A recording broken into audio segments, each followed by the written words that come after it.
I hope everyone can hear me. Yeah, okay. Assalamualaikum and welcome to Beyond the States, the first ever collaborated event between the internal medicine and surgery interest groups of the Aga Khan University.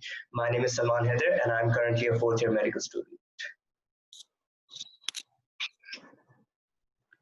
Assalamu alaikum, and my name is Manzar Abbas. I'm a third year medical student at AKU. So our guests for today are the two of our alumni from the batch of 2016, Dr. Talha Niaz, currently a foundation year 2 doctor at the Ipswich Hospital, and Dr. Aly Pathan, a foundation year 2 doctor at the West Suffolk Hospital. Without further ado, the two of them will now talk about the general pathway to the UK. Over to you. Okay, great. So Ali, do you want to get started or? Yeah, sure. Hello, everyone. My name is Ali. So I'm foundation year 2 doctor. Obviously, we'll go on to explain what that actually means. I think generally, hope everyone's well, first of all. And getting started, I think it's important to get to know what we're going to be talking about, just basics. So we'll be explaining the training process in the UK, what that curtails in terms of the structure, the general geography of the UK and how applications work. Yeah, applications, how they work, what's involved in that, what they're looking from you, what you'll get from training over here, maybe a bit, and how to get your foot in the door, really. Yeah, exactly. Trying to get started, which I think is the key. Interviewing processes is something that we thought we'd pay a bit of attention to, because I think it's different between here and the US in terms of interviews. Then I think we didn't want to really go into comparisons between the UK and the US, but because we both haven't worked in the US. Having said that, I think we have a list of pros and cons to training in the UK itself. So we let the audience be the judges to see whether it suits them over here or not. So I think that's something that we wanted to make. So I think starting off, generally what the UK is exactly is, well, it's 4 countries. So there's Scotland, England, Wales, and Northern Ireland. So it's not the Republic of Ireland, it's a different country. So the process for the Republic of Ireland is totally different. That's classed in the EU. Europe, we have no idea about either, but we can talk about the UK, definitely. So this whole kind of the UK is split into, you could say, deaneries, which are training deaneries. Let me just, I can so Ali had a good screen share. So hopefully you can see that.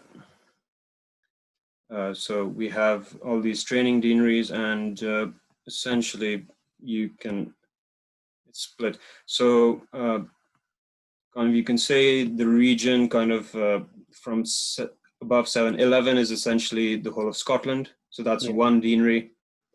You have 8, which is Northern Ireland, essentially. 15 is Wales for you, over there. And B is essentially London. A is the Midlands, which is around the Birmingham area. And then you have all the other deaneries. You can find this map easily on any of the websites for foundation training, the deaneries, if you look for that. And I think the reason this is really important in this is in the sense that basically throughout the application for the UK, whether you're applying as an F1, F2, core trainee, or a specialty trainee, these deaneries still hold true. So the UK is divided into these regions. So when you apply to the entirety of the UK, and you basically have to rank the regions depending on where you want to be.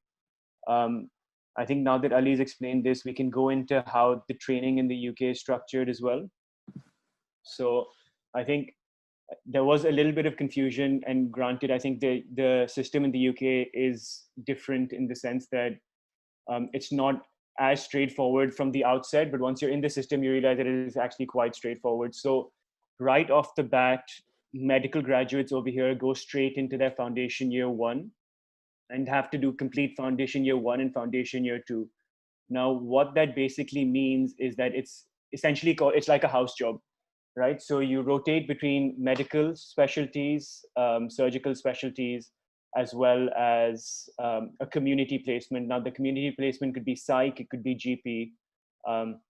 And this is basically to firstly allow you to develop enough working experience in different fields, and then also allow you to make your mind up in regards to what kind of training you want to pursue further on. And that's why I think why we're trying to say that we're not specifically, currently I'm not a medical trainee. I will be a medical trainee in August, but we are just foundation year doctors, and that's how it's split. The next step from foundation, so after foundation year 2, you apply for core training. Now, core training in the UK varies depending on the specialty that you do. So for core training in medicine is 3 years, and now they've switched the name to internal medicine training. So the application remains the same, the training remains the same, it's just a little longer. And I'll talk to when we split off into the medicine versus surgery thing, I'll go into detail about that. And then for surgery course, you apply to core surgical training. For GP training, you apply to GP training. Same thing goes for psych. And then obviously so on average, after two to 3 years, you'll then apply for specialty training, which is then when you go into, for example, gastroenterology, cardiology, deciding on whether you want to do orthopedics versus general surgery, those kind of things. So that's how it goes. On average, again, there are variations between each field, but on average, specialty training lasts between 4 to 5 years. And after which then you finish your exam, your CCT, which is basically to finish off, and then you become a consultant. Yeah, I think that pretty much sums it up quite well by Talha.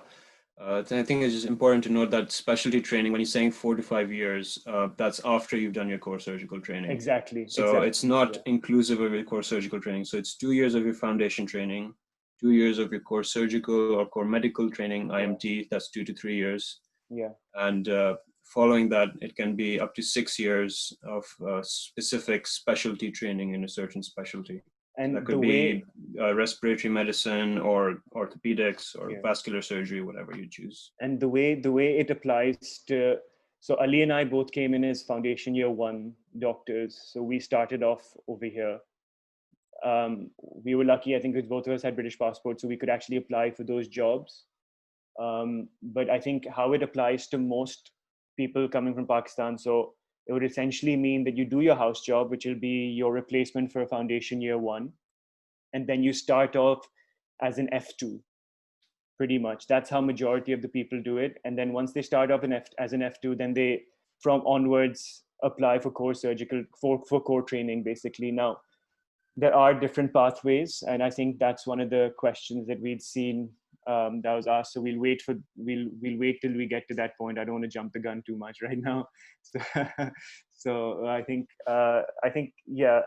so the other thing that we wanted to touch on just right now is that, like in most places, there's a difference between hospitals in the UK as well. So, and it's important to know this split.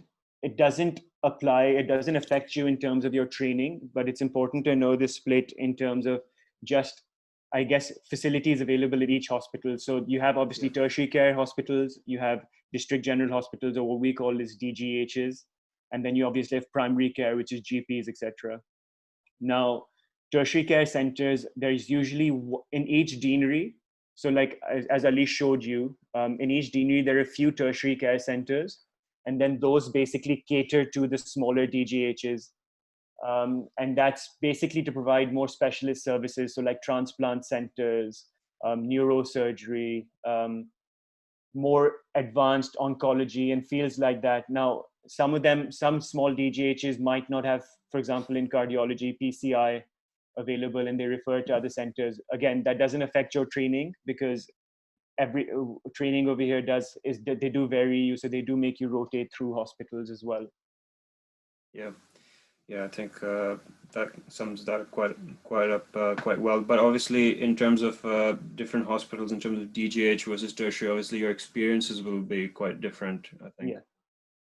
Definitely. So I've been working in a DGH. Talha's kind of experienced both, so we'll be able to tell you kind of about that as well. We can talk about that a little later on. I don't think that's the most important thing right now. No. So I guess for Salman and Manzar, should we just get started about getting into the UK and what you need to do? Yeah, absolutely. Yeah. All right. So do you want me to start with the questions? I think if we could there are a few things that we need to make clear before we get on with the questions. I think. Right. I think the first question the first thing that I wanted to touch on was basically the training versus non-training jobs. Okay, because applications for both vary.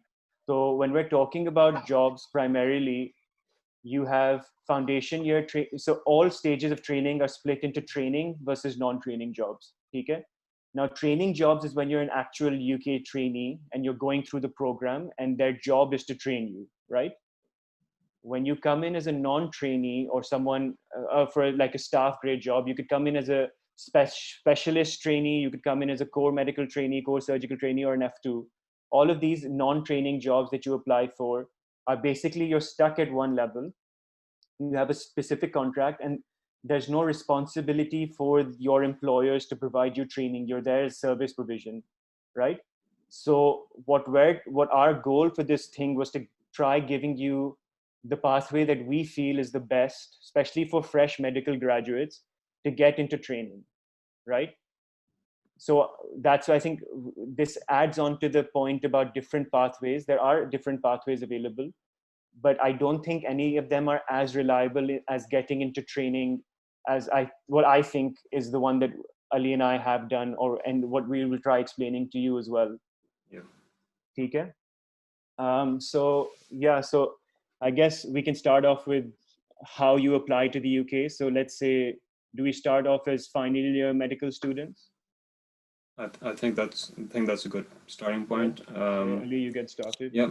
So like speaking from our own experience, from being a final year medical student, looking at the UK pathway at that time. So it's kind of a journey of kind of learning, really. It's been for myself and Talha. No one's really come in and told us about this. The best thing I think was all the information is freely available. So in the age of information, there's no kind of nothing you can't get in hold of in terms of the information you need. And if you look, it's there. So once we were there, we decided to apply for the foundation year 1 training. So what that entailed is basically you're not doing your house job. You're doing your house job instead in the UK. So you start from scratch. You're doing your whole house job year 1, year 2 here in the UK. At that stage, what you really want, what they're looking for is, in terms of your application, is you've not done a house job before, that you are giving your PLABs or you're applying for your GMC registration, and that you have the correct English requirements, as in you can prove that you speak good enough English, which would be either through IELTS or OET, or there are various other methods of doing that as well. We can get into the details later. And other than that, then you're looking at giving so in foundation year 1, when you actually start applying as a IMG, what you initially do is you apply for eligibility to apply to foundation training. So there's an application process before you get into the round 1 stage of the application. There's a process of applying for eligibility, whether you're eligible or not. What that involved was basically saying that there's certain criteria you meet. So they don't sponsor you for visas for foundation year 1 training. It's important to note. I think it's more a matter of circumstance and fortune that we were able to apply into foundation year 1 training. there's certain ways, I think, other than being a British citizen, there may be one or two tiny So ways of really I guess getting into it. so. Like people who have Irish citizenship, Yeah. sorry, and people, for example, so my wife joined with me, so she had a spouse visa through me. So as a result, she proved that she had the right to work in the UK before F1. Yeah. Yeah. And that's part of the eligibility criteria. I think there's one alumnus from our batch as well who did apply for FY1. And I think in the end, because she did fill a spot, they somehow did sponsor her for a visa, but I wouldn't say that's the most reliable way to do it. I think there are a lot more clear-cut ways in terms of applying to the UK, especially if you do your house job in Pakistan. Officially, they don't. It's written down on the website. Officially, they don't sponsor you for a visa, so don't expect them to do that. And I don't think that's something. I think that's something that for people who do have British citizenship or have a way to come into the UK for work, or I think it is a good option to have. However, in the long run, I don't think it makes that big a difference as long as you start off in F2. Like Ali said, the kind of the requirements for F1 and F2 kind of hold true either way. So before we finished med school, we had done our IELTS. At that time, we didn't really know about the OET, so we did the IELTS. Once you do the IELTS and you meet the specific GMC requirement, then you basically, and the specific GMC requirement is a 7.0 in all of the categories as a minimum, and an average of 7.5, I think. Is that correct, Ali? So the GMC requirement is having, so you have 7.5 minimum in each. Yeah. So I'm sorry. So for the foundation is a bit higher than GMC. So that's 7.5 in each category and 7.5 overall. Yeah. For GMC, I think it's 7.5 in each. Is it? I think 7 in each category. 7 in each category. A bit lower. Average, yeah. So average 7.5. Yeah. Again, I think these things are all available online. So if I don't want to bog everyone down with the details, and I wanted to create a general outline that you guys can follow. So like Ali said, we did our IELTS, then we applied for our PLAB 1. I think there were a few questions in regards to the cost of the PLAB 1. The PLAB 1 costs around, I think it was 200 or some 300 pounds, between that amount. It's just around between like 220, 250 pounds, something like that. The PLAB 2 is more expensive. So once you do your PLAB 1, and the PLAB 1 you can do in Pakistan, you do your PLAB 2. The preparation time for the PLAB 1, I think I would say, if you're busy, you can give it, I'd say, just conservatively, I'd say take a couple of months. It's not a difficult exam.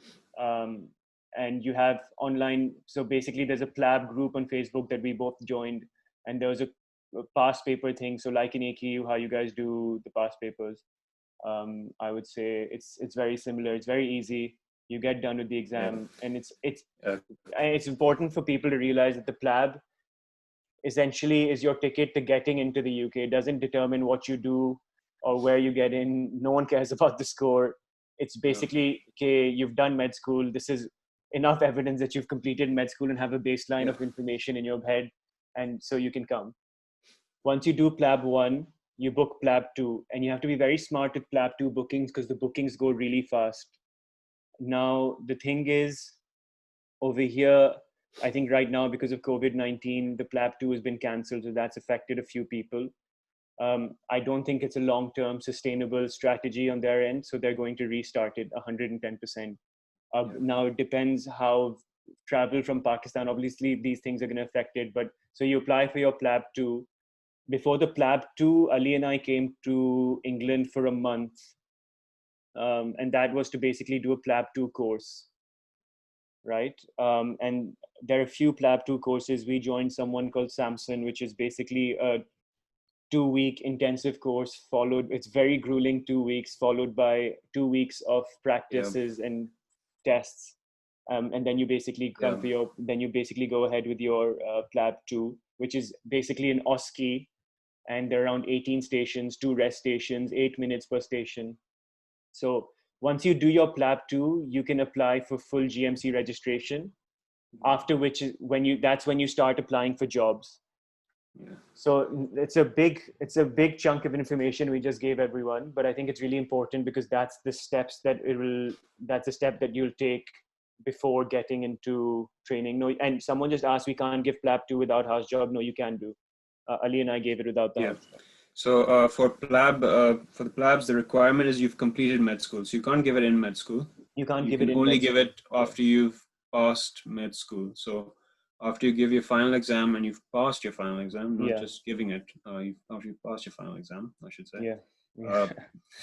Inshallah, all of you will. You're all smart. Once you do that, then you can apply for your PLAB 1.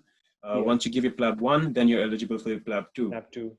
And once you, so the important thing for the PLAB 2 is before you, so if you're applying for a standalone, for foundation job, you need to get your GMC registration done before you start your job. So your PLAB 2 needs to be you need to take into account, it takes about a month and a half to 2 months for your GMC registration. So you need to give your PLAB 2 in time early enough for that as well. For the application, And I think one of the major holding points was getting the certificate of good standing from the PMDC. So that's something everyone really needs to consider before they apply. So the timeline, again, like any application, is time sensitive, especially for training jobs. So let's take the example of someone who's now finished med school, they've done their house job. How do you, and I think that's talking for majority of people, how would you then go about it? So I would definitely say try doing your IELTS, PLAB 1 and PLAB 2 during your house job, right? So that way you can complete your GMC registration. So once you're done with your GMC, you'll end up, at the end of your house job, you'll end up with a full GMC registration. Okay? So that's provided you've done the IELTS, PLAB 1, PLAB 2. Someone had asked, right now I've got the chat open, about the difference between the IELTS or OET. Just it depends on what you want to do. I don't think it makes much of a difference. You have to just go ahead and do one of the exams really. Once you're done with that, if your application is done in time, so I applied for a standalone F2 job because I needed to move close to my wife. So I can talk from that aspect. So let's say you're doing your house job, you finished everything, and you're applying. So the application period, the eligibility will open up in October, November. So that's when you put in all your documents, and people decide, and the standalone F2 people will decide whether you're eligible for a standalone F2, which is part of training. And then after that, you'll go through, they'll decide whether you're eligible. After that, you'll go through your interview, and you'll go through, then start ranking your jobs, which we'll get to later on. The other way to do it, which I think makes more sense because keeping up with timelines is difficult, is that you basically do your house job and do your IELTS, PLAB 1, PLAB 2 during house job. And then basically apply for a foundation year 2 job. It's a trust grade, staff grade job. So it's not a training job as such, but because you're an F2, they still obviously they will always try training you, teaching you, etc. And all you need to do is basically, there are a few core competencies so that you need to get signed off before you apply for the next stage of training. And it varies from person to person for how long it will take them to get these things signed off. But once you get your competencies signed off by a consultant in the UK, then you'll be eligible to apply for core training, which is the next step. So that's pretty much it. So essentially, I think just for that, the non-training jobs, I think it varies from place to place, obviously, from hospital to hospital, how they treat you. As well, in some places they will not treat you so well. Some places a lot better. You'll be almost at equal standing as a training doctor, really.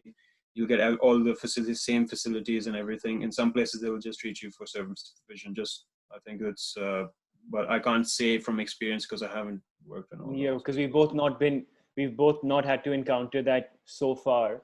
I mean, I've seen the good side of things, Yeah, so I can speak about and that I at think least. even in my hospital, they're very, very good. So their basic assumption is that anyone coming, even as a staff grade or trust grade F2, is coming to pursue their training later, is coming to pursue long-term training. So they provide you with basically everything that a trainee will have. You're expected to go to teaching sessions. You're expected to do your different courses during your F1, F2 that they will help Yeah. pay for you as well. I think, yeah. So is that again, it's difficult on Zoom to assess whether that's clear with everyone, but I think, Hopefully it's clear. yeah. So I think the most reliable way to get into the system would probably be the IELTS, PLAB 1, PLAB 2 are not difficult exams. I think the issue would always be with getting annual leave during a house job and being able to go do your PLAB 2. You can accelerate the process and only go for 2 weeks, do a quick course and do some practice stations and try taking your luck.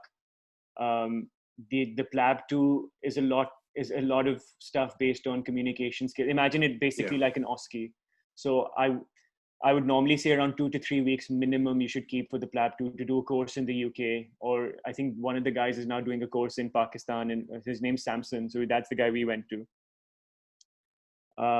So you should take that time out. And then once you're done with your GMC registration, you're done with your house job, then you basically there's an NHS jobs website, right? That's where all the job vacancies are posted. And I had a word with a colleague of mine from another university who applied a few months ago. And basically, you apply to as many jobs as you can. So apply from the jobs starting from F1, F2, even core training jobs, just apply to them. And once a place accepts you, you then need to, then once they accept you, they'll, for example, give you an interview. After the interview, they will then send you a certificate of sponsorship.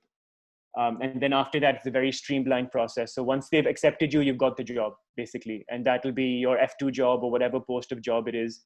And from that moment on, it's very important for people coming into the UK to understand the kind of job they're coming into.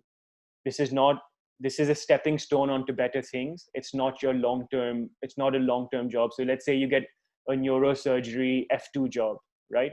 That doesn't mean you're training in neurosurgery. That means you're just providing a service to the neurosurgical team. So you're a junior on the neurosurgical team, meaning you're just going to be helping out with ward jobs. They might ask you to scrub into theater every now and then, but it's very few and far between. So this is not neurosurgical training, or it's not gastro training or whatever. Even if you're working in that team, it's basically a service provision.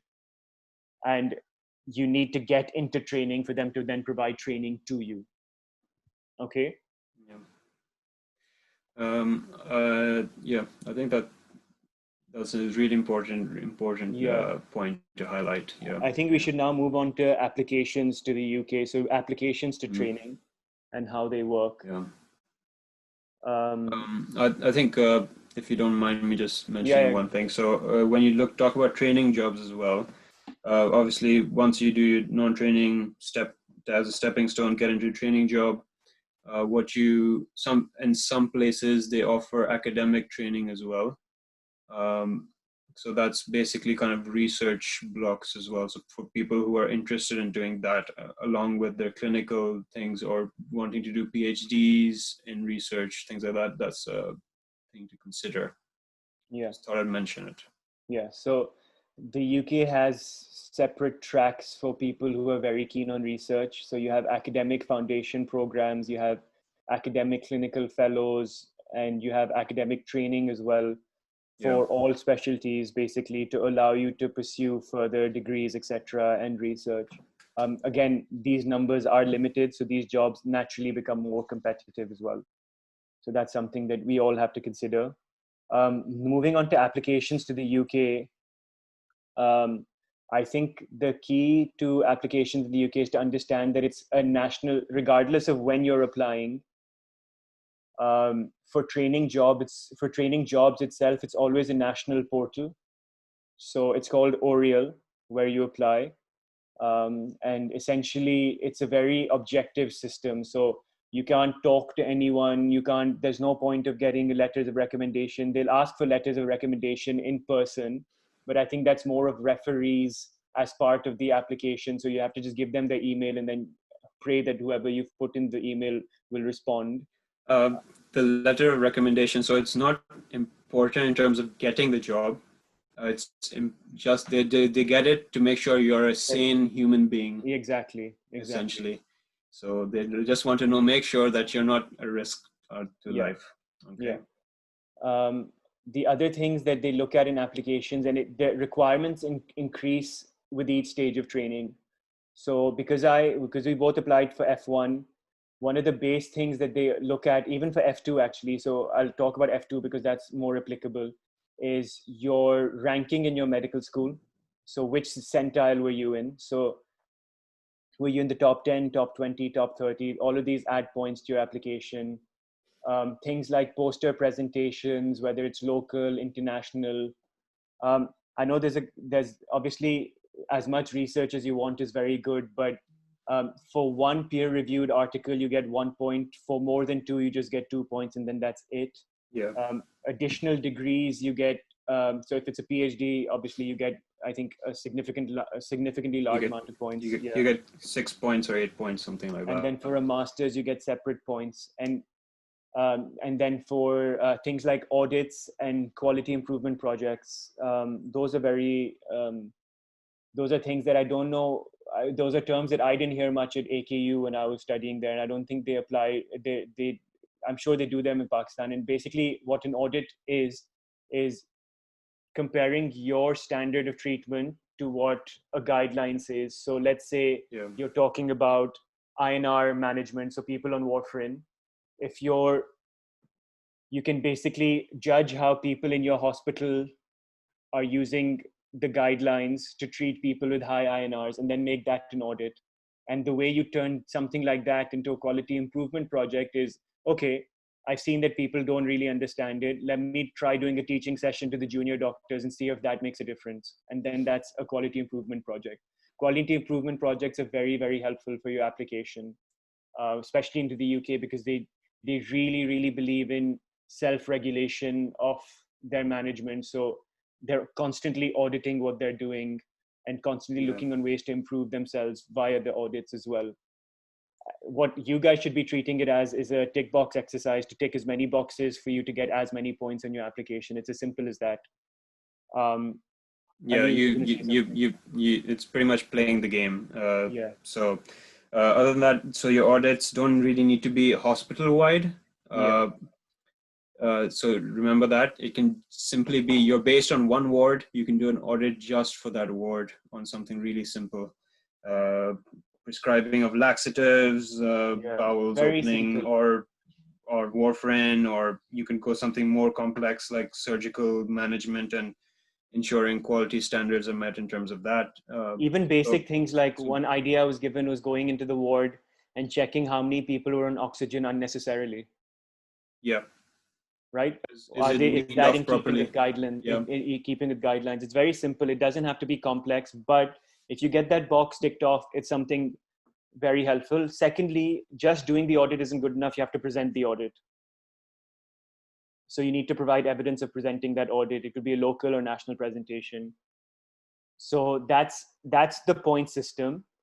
The other thing that really counts, and I'm speaking through experience because I didn't think my application was very strong, was for both standalone F1, standalone F2, the standalone F2 program that I applied to, and for internal medicine training, the interview counts a lot. And I think we've talked about, so the part that we previously talked about was all your portfolio. So things like, and over here, they're very big on your portfolio. So things like audits, quality improvement projects, research, presentations, your actual ranking, extra degrees are all part of your portfolio. You can even, they expect, I think for future applications, they'll also expect things like demonstrating leadership. So people like Salman and Manzar who've arranged this thing, who are heads of certain groups in AKU and societies, that counts as leadership. Claim points for that. Keep evidence. Evidence of that. So get letters from consultants or your your patrons, whoever they are. There are things like you've done this. Things like I remember, I think in the first year of AKU, I tried becoming part of the, one of the mess committee, the committee for the room. What was it? Students Lounge. Students Lounge, yeah, Student Lounge committee. I was the rep, and I thought it was absolutely useless. Having said that, posts like that, actually being a curriculum rep, being all of these things will actually help. So apply for them. It shows leadership, it shows initiative. They look for well-rounded people, right? Now, one of these things that I was told by an alumni who's worked in the US and the UK, and now we're going on to the interview portion of application, is interviews in the UK, from what I've been told by this alumnus, is that they're very different, right? So they're very standardized interviews. They usually have 3 to 4 stations. We can go into them. I think GP training has a proper OSCE type interview, so you have multiple stations.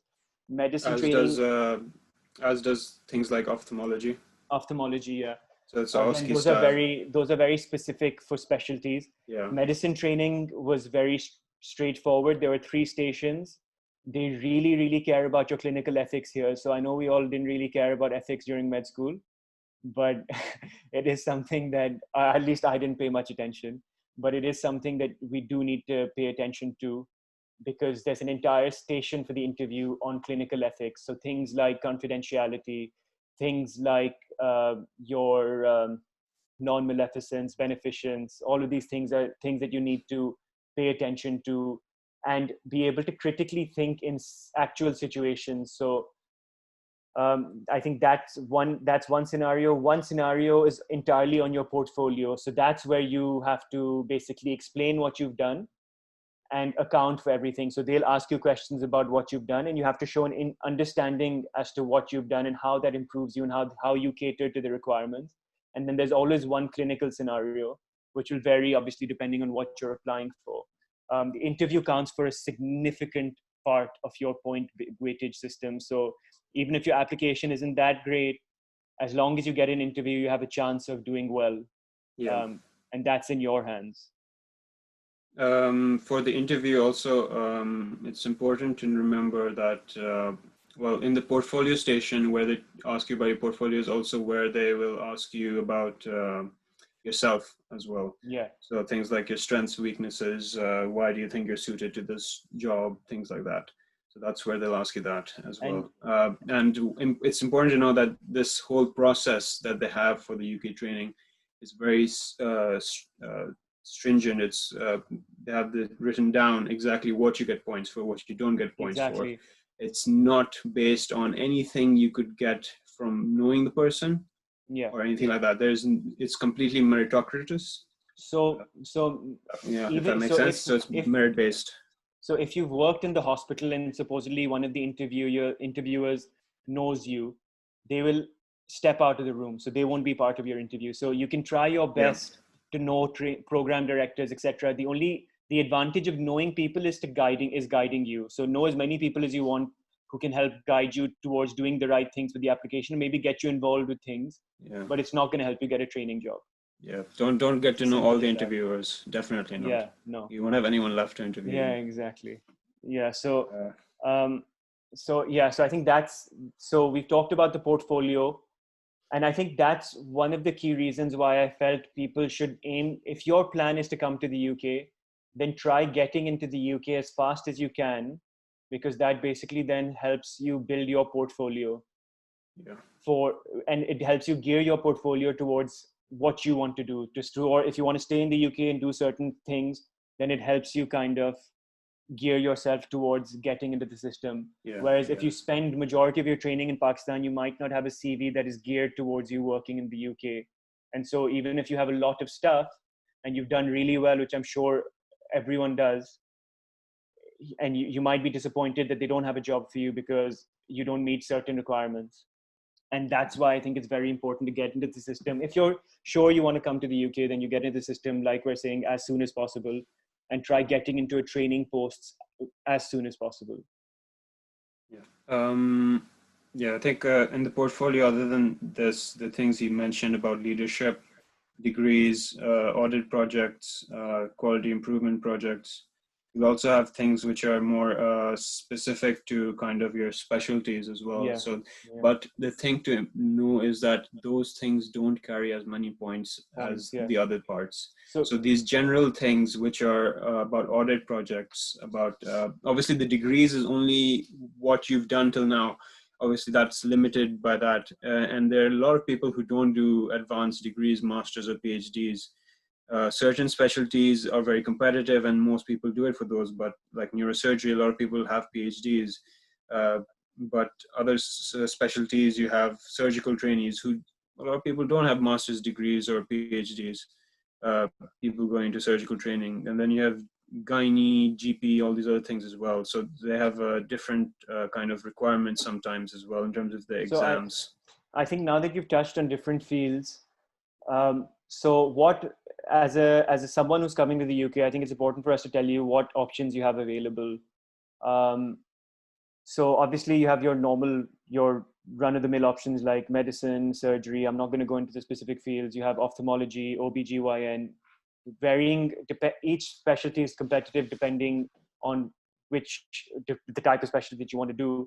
One of the really commonly done specialties is a GP trainee. And I think a lot of us probably, we don't really consider it coming from Pakistan initially, but they have a wonderful work-life balance. You're constantly following up your patients. It's genuinely something that I think people should consider if they're not too sold on hospital medicine and don't like staying in the hospital all the time. They want to be able to spend more time with their family, and you get paid pretty well as a GP as well. So there's no real, I don't think there's many cons to being a GP, except obviously the fact that you're not a specialist in certain fields, but some people are okay with that. And I think it's a viable field. Yeah, GP definitely. It's as opposed to like you'd say that primary care in Pakistan, obviously you look at it, it's not the best system. The UK obviously it's developed over many years, and they've developed the system of GP. So you're not essentially managing your private patients like that. No. You're managing communities. So these could be Pretty 40,000 much, people you're managing entirely by yourself. It might be they're not coming to see you, but you're still managing them. And doing things for them in the like community. when they get discharged from the hospital will send the GP their new medications, and the GP's responsibility is then to make sure they're on their new medications. Things like that. So like making sure the GPs are like the glue that sticks everything together. Without GPs, the NHS system would collapse. Completely agree. Very vital part of the system. When you mention things like specialists, but however in GP you can choose to specialize in certain areas at the same time. Some GPs do minor ops like skin tag removals or cryotherapy, so they still do some minor ops. They'll do things. Some might be specialists in women's health. Some might be specialists in endocrinology. So you can vary it up. Some fun.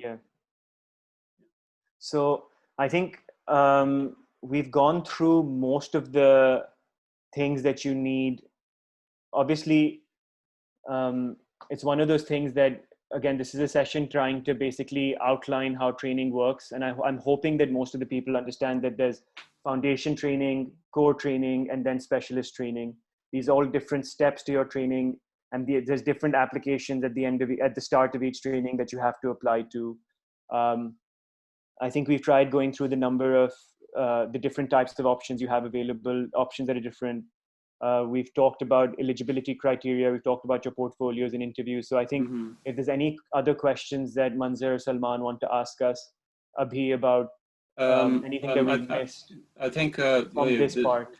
Talha, do you think we should talk about pros and cons a bit, or anything I thought we could. I thought we'd try sticking to the like the objective application stuff. So if there's anything about applications that anyone wants to ask us right now, and then we can then move on to pros and cons. Is that there was a question on the grades of your MBBS in getting the residency in UK. So is the grades important?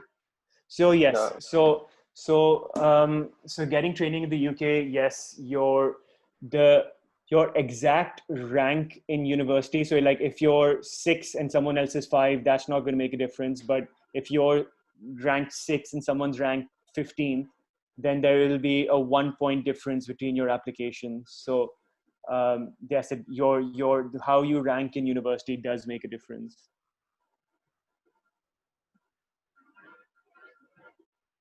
Does that answer your question? Yes, thank you. Okay. Or Kuch, is there anything else that you think that we haven't touched on in terms of the questions?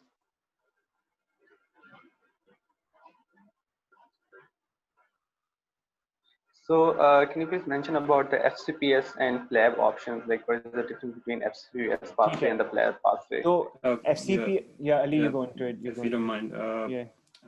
So for the PLAB is probably the simpler route. It's the route we took.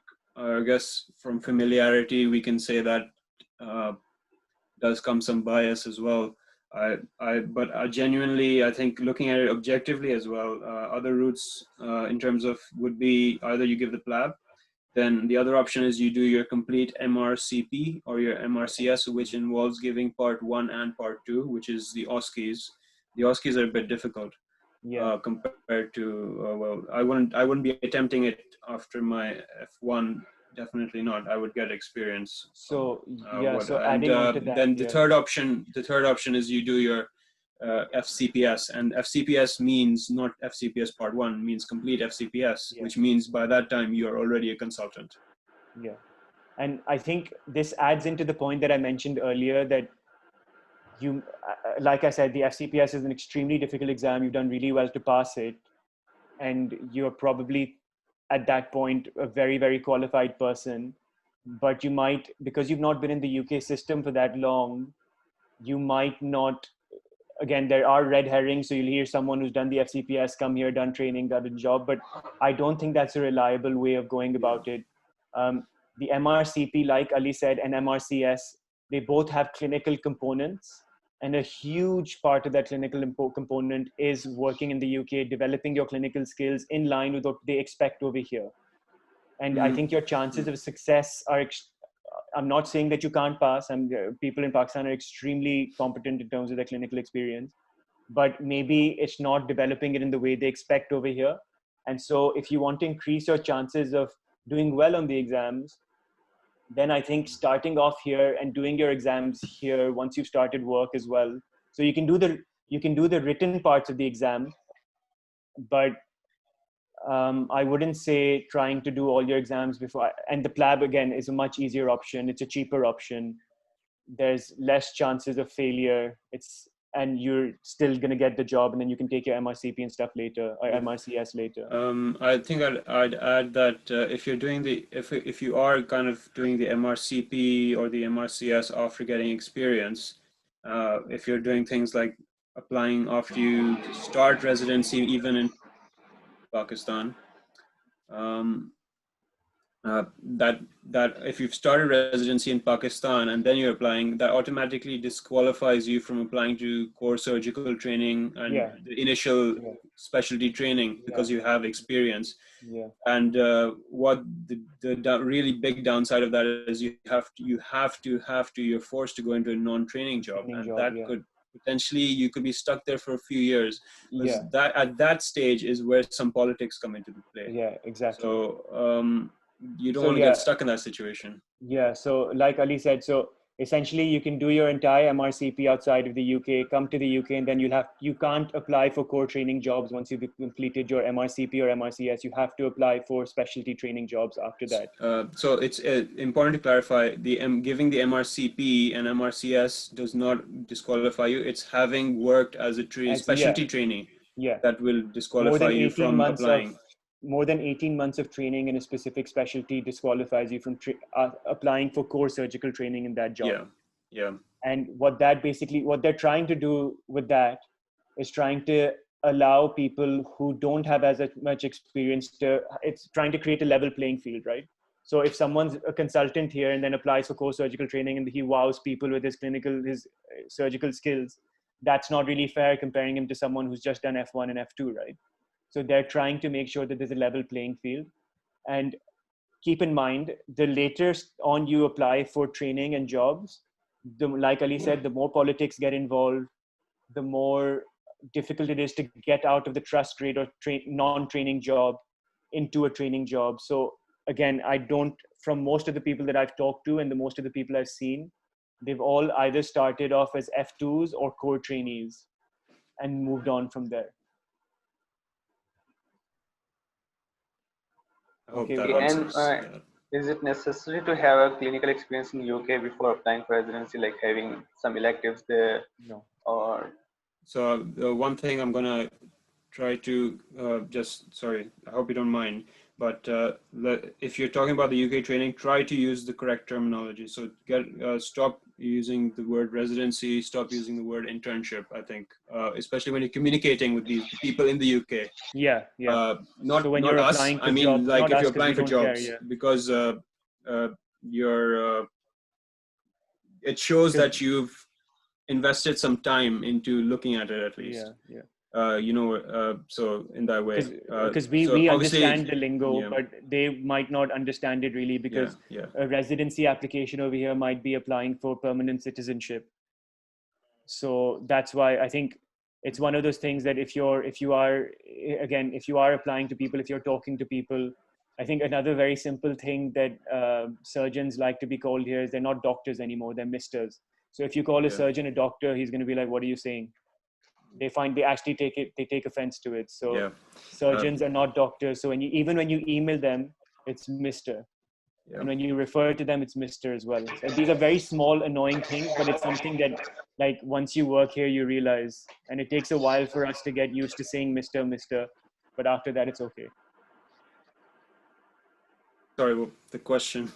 Yeah, you don't need question was clinical having experience. a clinical experience. Okay. No, Yeah. there's no need. Electives in the UK, again, I think the application process is different. The LOR itself has no value. It's just like, so doing the electives itself makes no difference. For your own pleasure, like for your own fun, if you want to come and see what the system is like before you work here, by all means. Yeah. And if, for example, like if you want to, even for example, trying to coming here and maybe getting started on audits and things like that, that could be a possibility. However, I don't think it makes any difference at all. Yeah, So yeah. Even in your specialty applications, when they ask you if you've done electives, it's not in the UK. They don't specify in the UK. So just electives in surgery. So people in the UK go to far off places to do their electives, and it's basically a way for them to see how the medical system in other places works. So I don't think they really take it as like as much of a training opportunity as we do.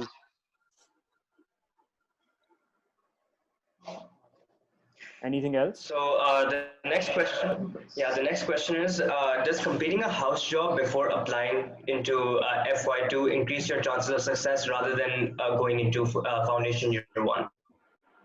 So again, for applying for the F2 jobs, you have to have done your house job, right? So it's a requirement. So it's not going to improve your chances. You can't apply without your house job. It's as simple as that. Whereas for F1, you can't do your house job. So the F1 itself, you can't be an F1 and have done your house job. They won't let you apply for the F1 then. So again, it's a base requirement for your F2. Both of the training programs are similar. I think Ali and I found it, I think coming straight in as an F1 makes it a little easier because they take it a little easier on you and they let you understand the system. So unko pata hai ki you're basically very junior, so they ease you into the system. Whereas in F2, when you start straight away, you're expected to be not a senior member of the team, but a responsible, independent member of a team who can independently practice a certain amount of medicine in a safe way. And so that becomes a little more daunting, especially when you don't understand the system as much. Again, one of the really important things when you're talking about, again, I should have added this earlier, is practicing safe medicine. No one expects anyone to have the answers for every question. If they give you a scenario in any interview for any job with a severely sick patient, your number one response should be, I will let my seniors know. Because if that patient decompensates or dies or anything happens, if you tried handling it on your own, there's no way they're letting you through the job. You have to prove that you're a safe practitioner of medicine or surgery or whatever. You're a safe doctor, basically. Yeah, and I'd add that in the interview, they always ask you at the level that you are applying from, Yeah. not for the level that you are applying to. So Yeah. it's never going to be more advanced than you're expected to know at that stage. Exactly. They're very straightforward, and they're very To be fair, the applications are very straightforward, understanding of the stage if you are of the stage that you are in right now. Yeah. So I thought they were very reasonable. Any other questions? Yeah, to go forward Yeah, with so the what are previous question. chances that, sorry, go ahead. Yeah, go ahead. So, do we need a PMDC certification if we're skipping our house job and going to FY1? So if you're going for FY1, you still need a provisional GMC registration, and for that you do need provisional PMDC registration as well as a certificate of good standing from PMDC. I think So, the way to put it is you need the certificate of good standing, yeah, but the PMDC doesn't give it to you unless you have a provisional registration. exactly. The fine details of it, according to their own, what they've written down is a bit, I don't agree with, but I have to follow them, don't I? So that is what it is. So yeah, you do need it. You do need, essentially a simple answer is yes.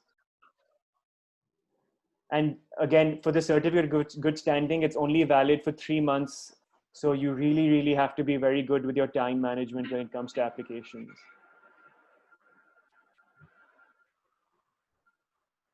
Anything else from the application portion? Right. Uh, Okay, so what are the chances someone does their foundation year training and does not get into core training? Depending on the specialty that you apply to, this year surgical training has become very competitive. So there is a chance, but it's not a chance. It's not basically one of those dead ends that you've applied and then you can't do it again, or that there's no hope for you or whatever. The competitiveness of applications varies year by year, and essentially there is a chance people do get rejected. So I don't. And this year I've known quite a few people who haven't gotten core surgical training interviews or jobs.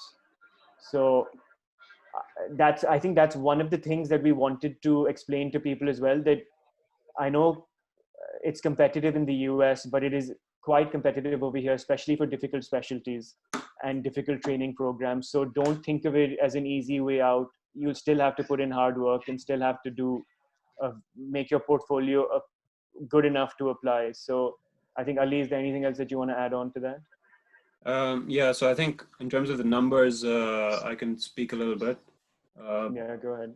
I think at least for surgical training has had 550 posts this year, and they interviewed about 1,500 people for those posts. Yeah. And that does not count how many people applied for those interviews. Yeah. So that'll be about 4,000 people applying, 5,000 people applying for about 550 posts. So, and that's primarily also because they've opened round 1 to foreign applicants as well.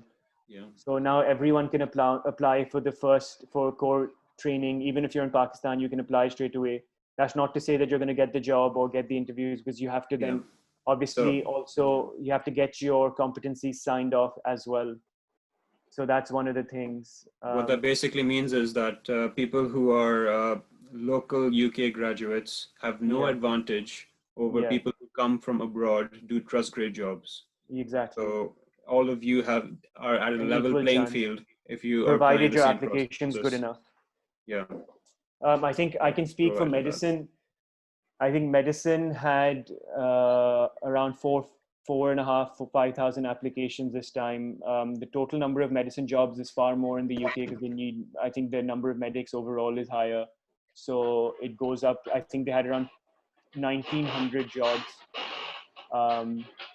But again, because they've increased the number, because so many people are allowed to apply, That obviously does make it a little more competitive from this year onwards. Having said that, I don't think there's anything that's completely undoable. I think people can easily manage to get jobs, but with provided putting in hard work.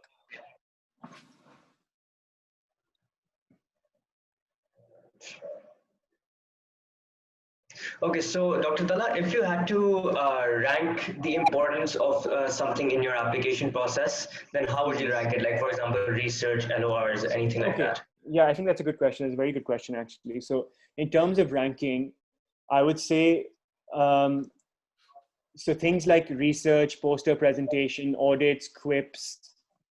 So QIPs means quality improvement projects, all have very similar number of points.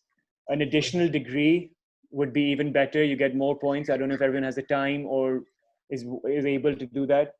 That's up to them. I don't have one. I would love to. I think I will eventually pursue one because I think it's something that everyone should consider, but it's up to you. Your ranking in terms of at least for both my applications, your actual decile ranking makes a pretty significant, well, 1 point difference. But if someone's in the first decile and someone's in the ninth, then that makes a difference. Okay.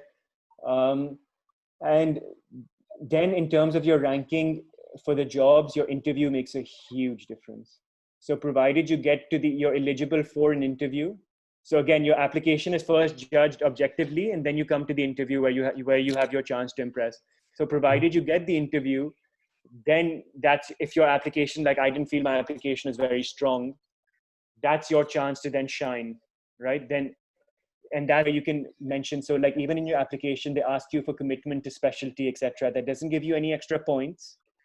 But when it comes to the interview, if you said, you know what, I want to do surgery for the longest time, I've been involved with this, I've shown, and you have an application, they're like, wow, this guy's actually quite interested.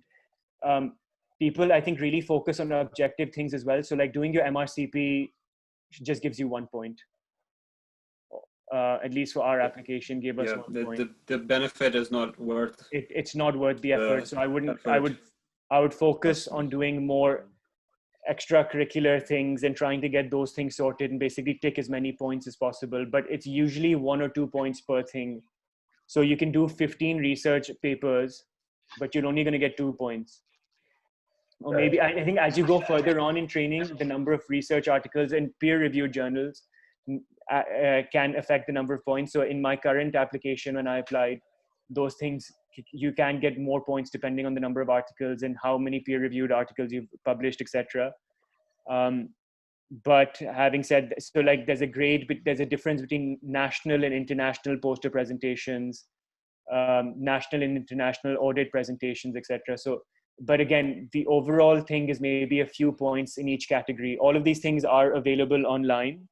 So if you want specifics, I would always say go to the website, have a look, and it's very clearly stated that this is what you need to do. So they'll tell you what the base requirements are.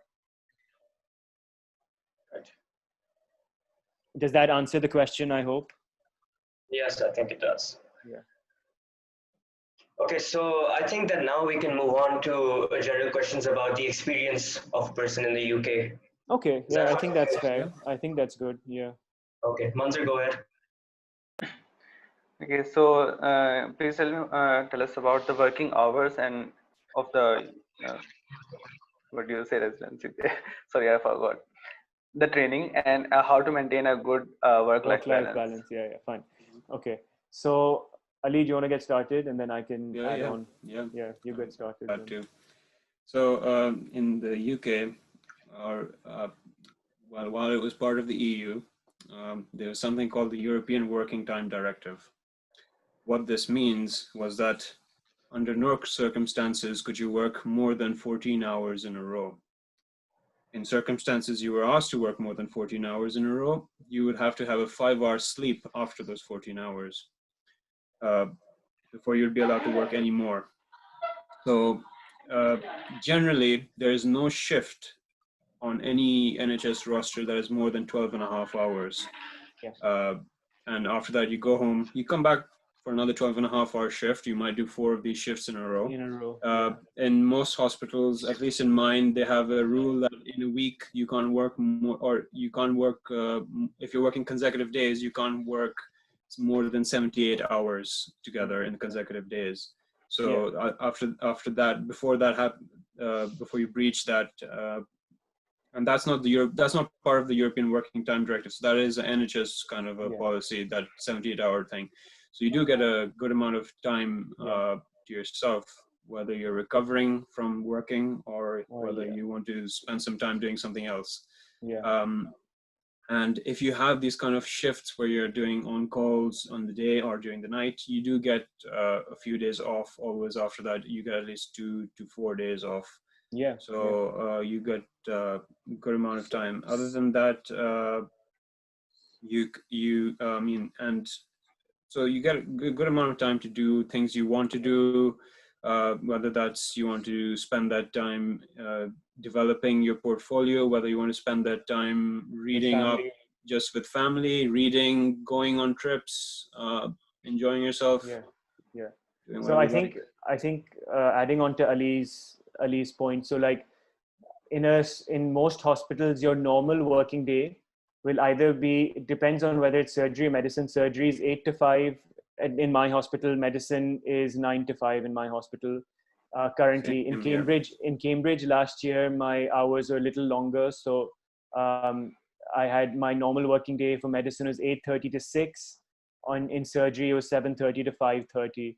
No one's expecting you to come early. I usually go to work around 15-20 minutes early just to get myself ready for the day. But you don't have to come and do an entire round and know the patients. You're expected to do the round with the consultant anyways. Like Ali said, Ali was talking about on-call shifts, right? So before you start on night shifts, as a junior doctor, you're only going to be expected to do 12 to 13-hour shifts max. After, you will be expected to do a stretch of nights. So you might do 4 in a row or 3 in a row. But you can always come back home, sleep, recover, go back for the next night. It's 12-hour shifts. And before and after nights, you get maybe a day off. Sometimes after nights, you get even more than a day off. Sometimes 3-4 days. In my last hospital, I used to get a week off to recover. And then, but again, this varies depending on the hospital. So some hospitals are great. Some hospitals not so much. Depends on how much they need you. You do get enough downtime. You, again, in terms of taking annual leave, we get 9 we get a month's worth of 28 days of annual leave per year. But being in training programs, you have to divide it per rotation. So it's 9 working days per rotation, and you have 3 rotations. So a total of 27 working days. Now you can be very smart with that and try making yourself get a couple of weekends, maybe do a few swaps, and you can get 2 weeks off easily to come back to Pakistan. And I think coming from England, you spend a 7-hour flight, you come straight back home to Pakistan, and there's no jet lag or anything like that. You're back into, it's great. So you do have, it's really good in terms of work-life balance. I didn't spend a lot of time bettering myself in my time off. So like video games and going out and all of these things are accessible things for you to do as normal human beings who need, work can get stressful. So very, very stressful at times. So it is important to make use of your downtime. I think, and go ahead. Go for it. And are there any safety issues, like especially for women who are working alone, living there in UK? So I think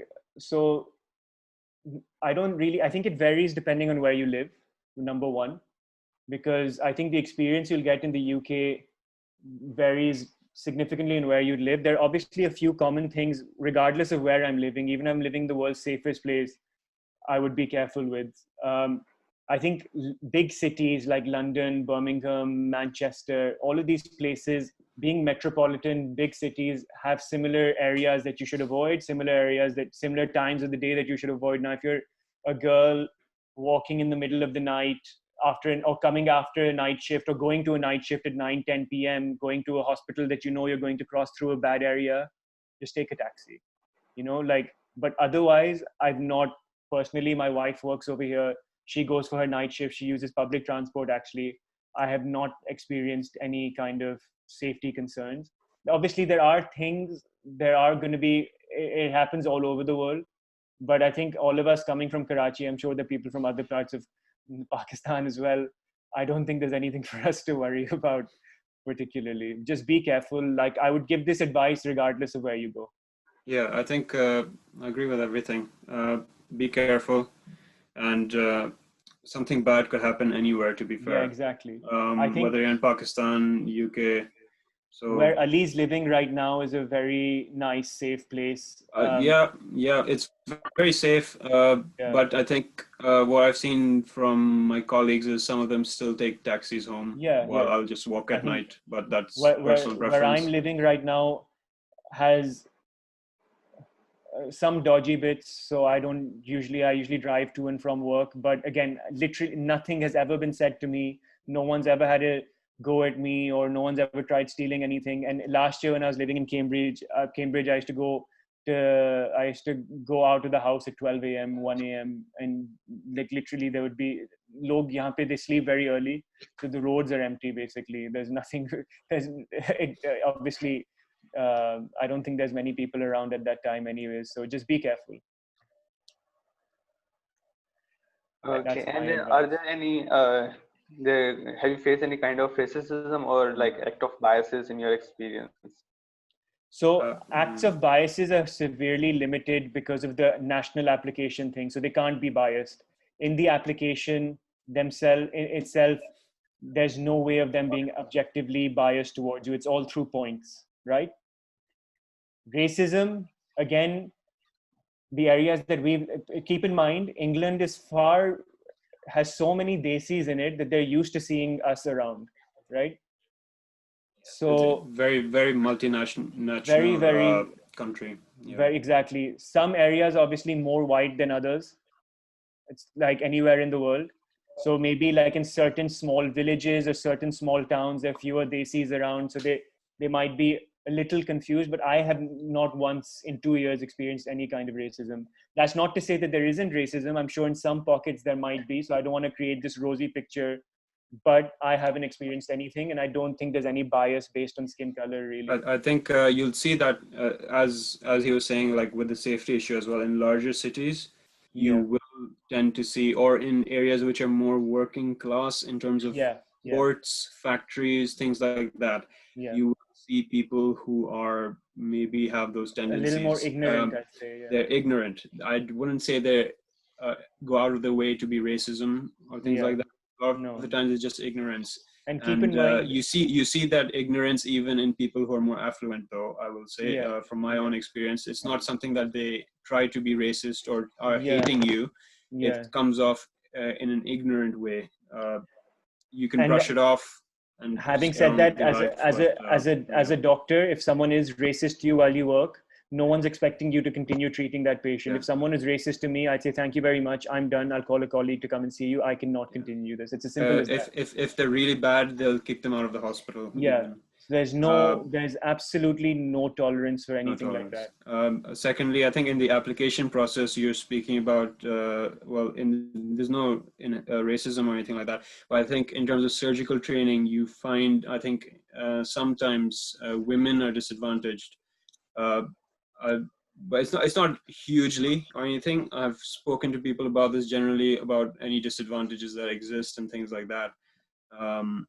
I think it's generally to do with the culture of surgical training as well. It's very male dominated.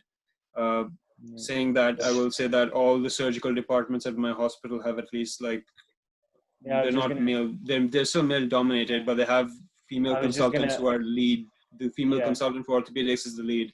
The urologist is the lead. She's a woman. Yeah. So I'm not saying that you don't have, urology consultant in my hospital, the clinical lead for urology in my hospital is a lady from India, a doctor from India who wears shalwar kurta to do her rounds, and no one no one even thinks twice before asking her what she's wearing. In fact, people are like, "Wow, you look amazing."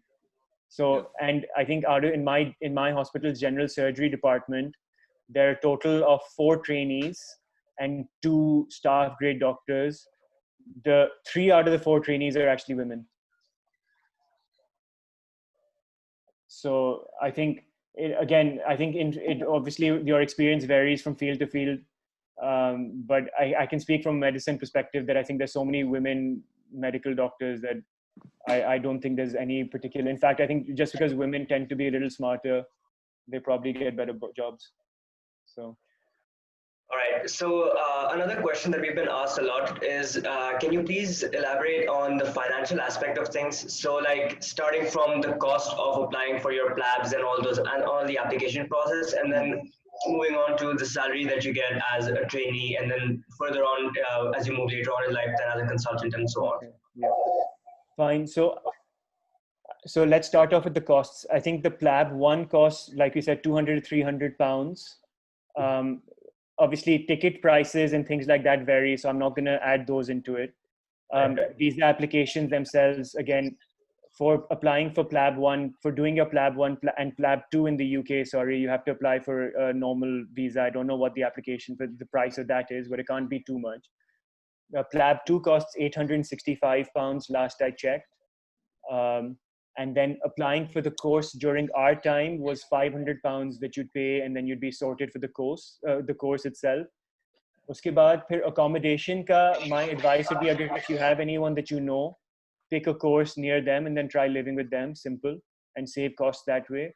Otherwise, depending on where you're doing the course, the rent can vary. So my wife, when she was doing the course in the UK, because she didn't have any relatives here, she was living in London close to the course, and that costed her around £800.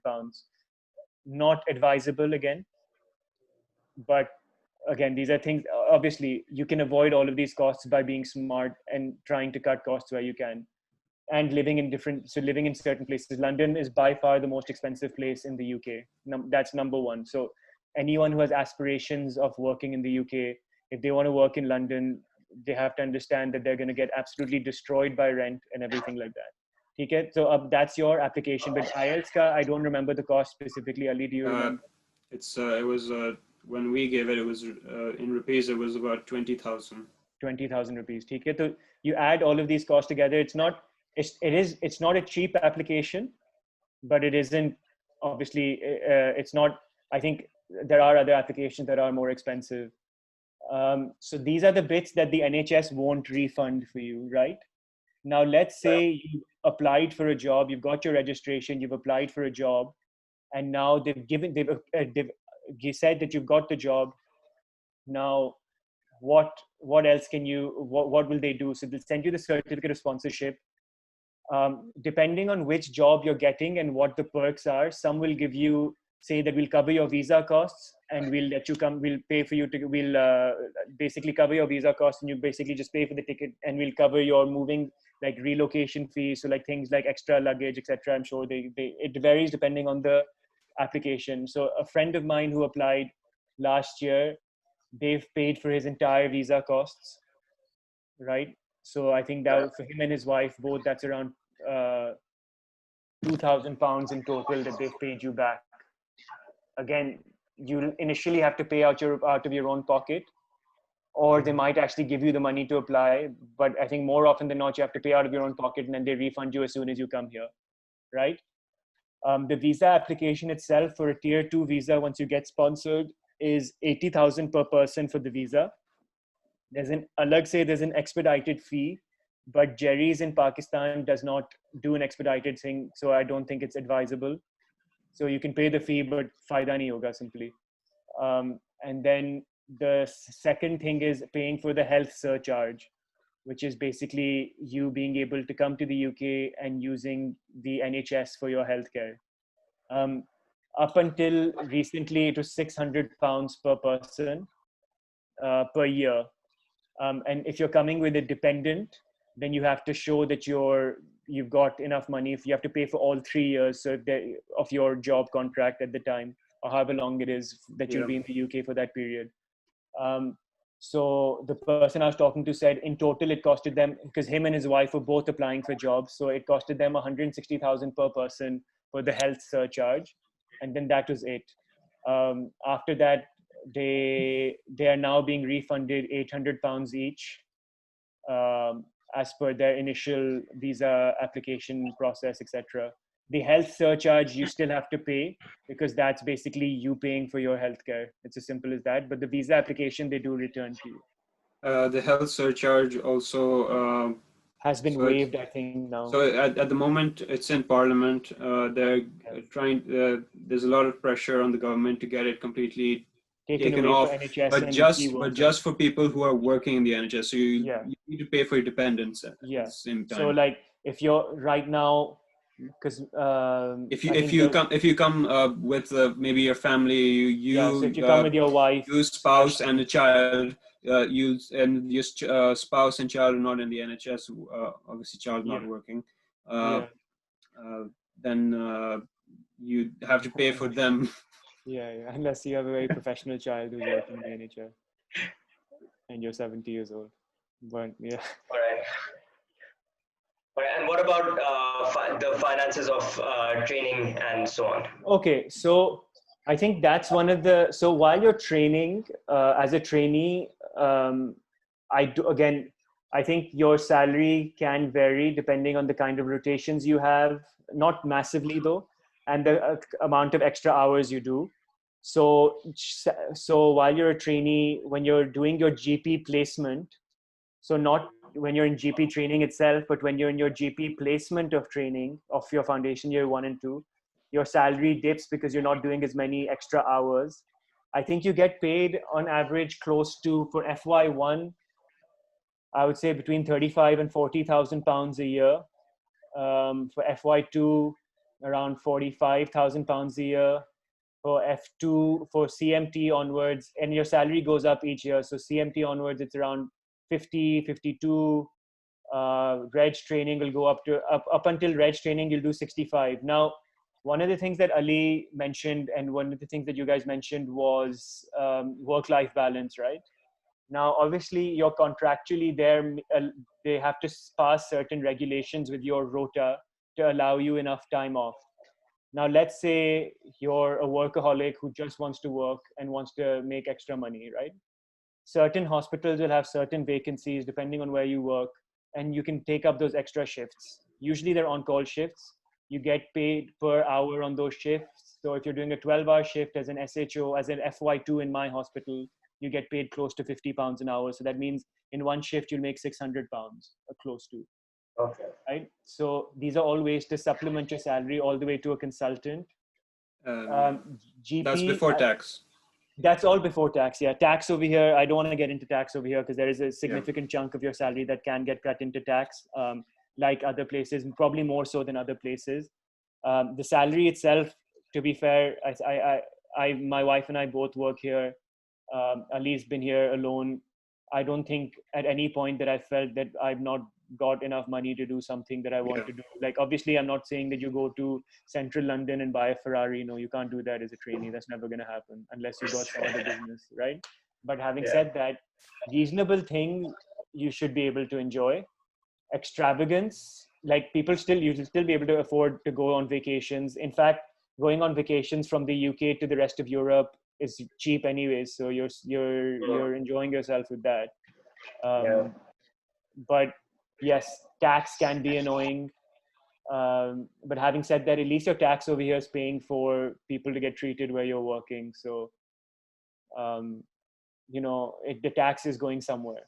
I think what I'll just talk about the figures Talha mentioned. So if you look on the websites, the salaries are actually just stated. For F1, it's around 27,000. So what Talha's stating is obviously so 27,000 is your base salary. What you get for and just then working everything 9 to 5. That's 95. That's your 40 hours a week. But usually you're working more than that a week. So those are supplemented. So you get up to 35,000 through that. And that's why I said that it varies depending on your field. Again, it varies depending on how many extra shifts you do. If you want to work locums, there's a big thing in the UK of doing locums. Again, ideally, you should have a good enough balance to be able to take enough time off, enjoy yourself, and if you want to make extra money, do whatever you want to do. But obviously, don't let it detriment your actual training and your applications, or your health, we can get, I think once you become a consultant, you, again, so initially we're all expected to work in the NHS. So you get close to, I would say, around about £100,000 a year. That's the consensus that I can tell. I think depending on which field you do doesn't really make that much of a difference to your salary. So if someone you start around 80,000, and with seniority it increases. All of the, again, I think the one thing that people need to understand is initially, yes, your consultant salary might take a while to build up. Building your name as a private practitioner, there is still private practice in the UK. Depending on where you live, you'll have certain opportunities available. You can supplement your income. You can do extra things. You can, for example, if there are more, again, consultants similarly have more on calls to cover, etc. So you could offer to cover more on call shifts. You could supplement your salary that way, etc. So there are ways to make money if you want to make money. Again, I'm not going to say that it's going to be as high as the US, but I will also not say that it's at the point where you're going to be living a mediocre life. I think you can definitely live a good life in the UK with the salary that you make as a doctor. Okay. All right. So the next question that we got quite a lot was that the fact that in 2022 the UK MLA is going to be implemented. So we wanted to know about that and how it's going to change things and everything. So I think Ali, do you want to go ahead with that? Yeah. So UK MLA is going to be from 2023. Yeah. That's correct. So it's going to replace the PLAB. What I know is what's available on the website. I unfortunately don't know more than that, but I'll tell you that at least. So it's basically going to be similarly structured to the PLAB. There's going to be a written section and a OSCE part. The written part will include clinical section with clinical questions, clinical judgment questions, and a section which will be an ethics kind of section where you get various ethical, moral, management type scenarios where you have to rank choices or make decisions based on that. So, and the OSCE will be similar to the current PLAB style OSCE. The part one will have, they've said that it'll be available internationally, and you'll be able to they'll be doing 4 dates internationally, similar to, I think, how the PLAB one is run at the moment. And the OSCE part will still be, the only center will be Manchester. And I think the difference with this is that it's local grads over here will have to do it as well. So everyone will be on a level playing field. Yeah, and addition to that, so I think most people are also worried about transitioning period. So what they've said for that is, if you haven't given any of the PLAB exams, you'll have to give the UK MLA. If you've given PLAB 1, you'll be automatically qualified for part 2 of the UK MLA. If you've done PLAB 1 and 2, I'm sure initially they'll have some leniency, and they'll allow you to get GMC registered according to that. Yeah. Again, I think keep in mind that they're very reasonable over here, so they're not going to be unnecessarily just cut out your applications because they won't be difficult about it. No, they won't. And they're quite accommodating in the sense that even if they sometimes close things or say this is not allowed officially on the written, if you ask them in a sometimes they're nice enough to say, okay, we'll let you in, or we'll do. But having said that, I don't expect that. Please adhere to guidelines in terms of the times for applications, because it is very likely that even if you send in your application a minute later, then the application portal is open for your application will not be considered. So please don't be very, very particular about guidelines in terms of timings, etc. Yeah, they're very particular about timing. That they won't budge on that. So I think, like Ali said, what it's gonna probably do is probably create a more level playing field for foreign graduates as well. So it'll give you, if everyone has to do it, at least it'll show that we're of an equal standard, if not better, hopefully. So Okay, so there are some surgery-related questions specifically, which a lot of people have asked. The Yeah. pathway to become a special surgeon, like cardiothoracic surgeon or orthopedic surgeon Do you or want to? plastic surgeon. So, Yeah. how to go about that? Yeah, like what is the exact process of becoming a Were we specialized going to surgeon? divide the groups into medicine and surgery? Because I think then we can go into you can go into the No, they're surgery. not that much questions, so No, we're they're keeping not. the main room. Okay, fine. They're Okay. just few, one and two questions only. Yeah. All right. Yeah. Yeah. Yeah. Go ahead, Ali. So for your specialty surgical training, I think when you're looking at things, generally you have your foundation, your core surgical training every 2 years, and after that you have ST 3 to 8, usually, which is 6 years long.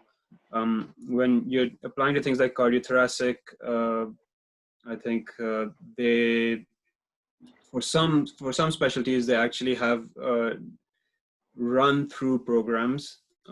So this includes neurosurgery, this includes cardiothoracics, this includes ophthalmology, general surgery, urology, vascular surgery, and orthopedics. In Anyway, certain areas. and orthopedics started this year, but so in certain specialties have run through. Neurosurgery only has run through. It's a lot more competitive, and what essentially that means, and any of these surgical specialties will always be competitive if you're applying for run-through programs, particularly more because there. So as I mentioned, there are 550 spots for core surgical training. Out of these, orthopedic run-through spots were about 20. So you can imagine it's going to be more competitive anyway. So, what is the difference between the run through So run pathway and through the normal? so run through essentially means you don't need to apply again after you do your first 2 years. So the core surgical training basically gets replaced by the fact that as long that you straight away go through from as after your second year of surgical training onto the third year, you don't need to apply again. Yeah. So it's you skip the second application. Yeah. That, but I think Ali, I think correct me if I'm wrong. There are limited numbers of run-through programs available. Oh yeah, So yeah, yeah, yeah. having For said all, that, yeah. yeah. So after core surgical training, if you don't, for any specialist training, if you don't get the run through program, you'll still have to go through core surgical training and then apply for specialist training afterwards. Yeah, yeah. So, the number of years in both the cases will be the same. Yeah, yeah. You Yes. don't save any So time. all surgical training is, if you include foundation, 10 years. 10 years. Yeah. So if foundation is 2 years, core surgical training is 2 years, and then your specialty training is 6 years. And is it any different for like trauma surgery, which is a bit different? So when you're talking about trauma, so over here in the UK, it's trauma and orthopedics is a specialty. That does not include abdominal trauma. That does not include thoracic trauma. Thoracic trauma is dealt with by cardiothoracics. Abdominal trauma is dealt with general surgeons. Those would be fellowships or specialties. You would subspecializations.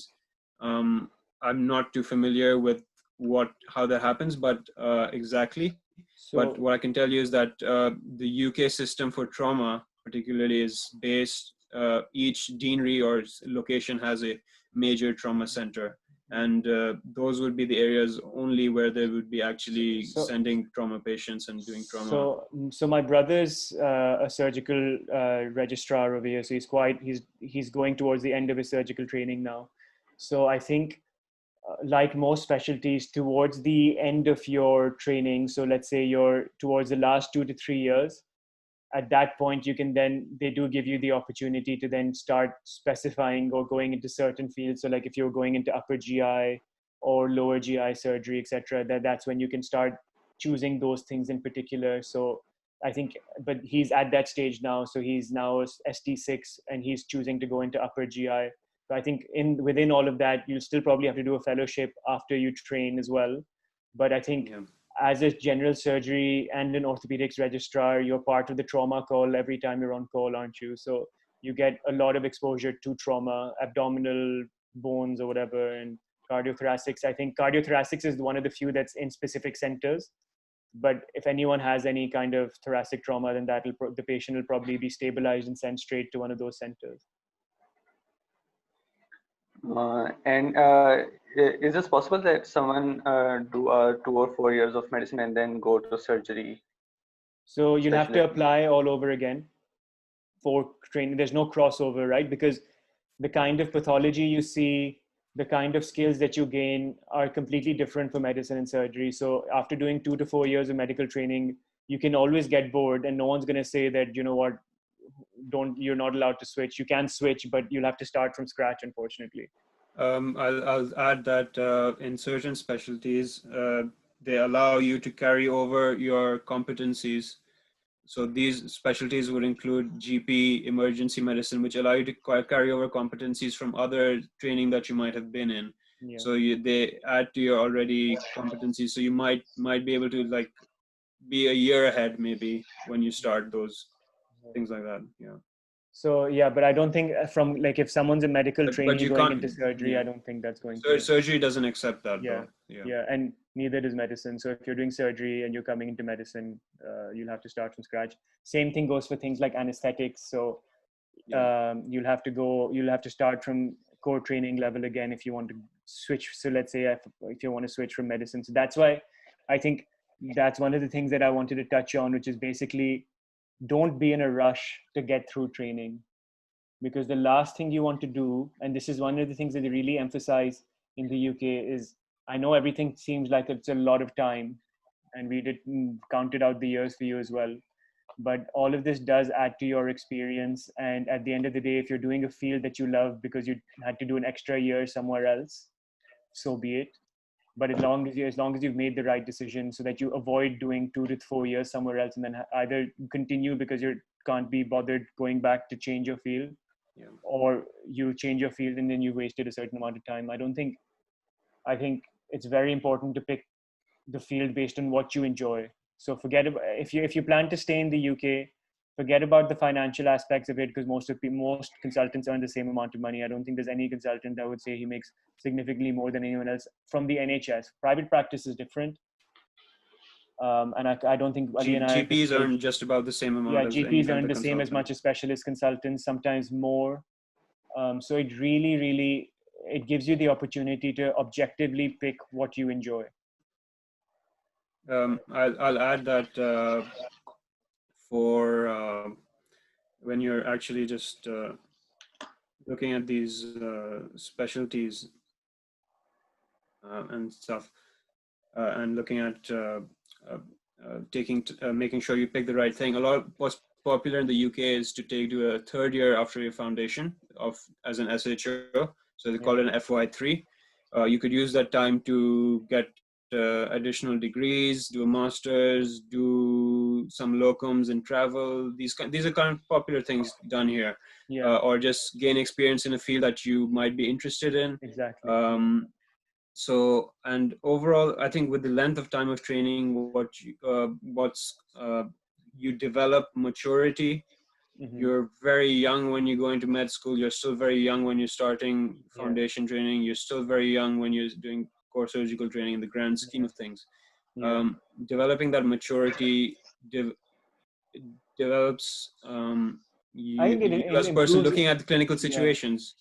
But in addition to all the actual clinical training you get, big emphasis in the UK is on developing you as a whole-rounded consultant. You're not clinician. You're not just a clinician. You're a leader. You're a manager. You're an educator. So I really emphasize on developing those other skills as well. So you're not just developing your clinical training, and being a surgeon isn't just about cutting. It's about leading. Exactly. It's about managing. A lot of surgeons go into clinical management, becoming program directors, becoming clinical leads, becoming hospital leads. So things like that. Yeah. So I think that's something that I think is very good that Ali touched on, that it's not just about doing one skill well. You have to be very good at just being a good, like a whole round leader of a team. Well, as a consultant over here, You're not considered just a specialist. You're considered responsible for whatever's happening on the ward. Those are your decisions that your trainees are making under your name. So you have to give your trainees, and that's one of the things I think over here, you're expected to ask questions, and you're allowed to question the consultants and their management if you feel like you don't quite truly understand it, because at the end of the day, they have to provide you with that education. And that's why I think it's really important get into training jobs, because then they're responsible for training you. Then they're investing their time and their energy into training you, and they have to do that. Yeah. The opportunity to speak up and say what you want. Yeah. There's not as much as a hierarchy over here. You're always allowed to speak up. Some people might take offense to it. So be it. At the end of the day, it's your GMC registration. I've had disagreements with consultants. I've had disagreements with registrars, people far more senior than me. And there's a very big emphasis in working in the UK on bullying. So if you feel someone's got it out for you, someone's been exceptionally rude to you, that's why, and they're very scared of trainees over here, because trainees have a lot of power. And I can give you an example, because this is an example my brother gave me, which is basically the urology team in one of his hospitals wasn't providing enough training opportunities to the trainees working in that hospital. The department was warned once because the trainees complained. They were warned twice. The third time, they removed all trainees from the department and said the consultants will have to go do the ward jobs themselves because they're not fit to have trainees. So there are repercussions if you feel that you're just being made to do ward jobs and you're not being stimulated enough. You can complain and you can make a difference. So these things do apply. As trainees over here, you have lots of rights. Yeah. And they make sure, and that's what I'm trying to say, there are repercussions. So no one can say something to you and get away with it. If someone said something to me, I can complain to my consultant. I can complain to the medical director if I have to, if I feel that it was unjust. I think one thing that people can go look up maybe afterwards is about clinical governance. Yeah, I think that's something if anyone's serious about coming to the UK, they should look up clinical governance itself. And it basically talks you through the process of escalating things, simple things like complaints, etc. So it's about everything in terms of audits, quality improvements. It covers kind of how the NHS runs. Yeah. So I think. Any other questions? Yeah, thank you so much for covering the surgery part in detail. I'll hand over the mic to Salman Haider for more medicine questions.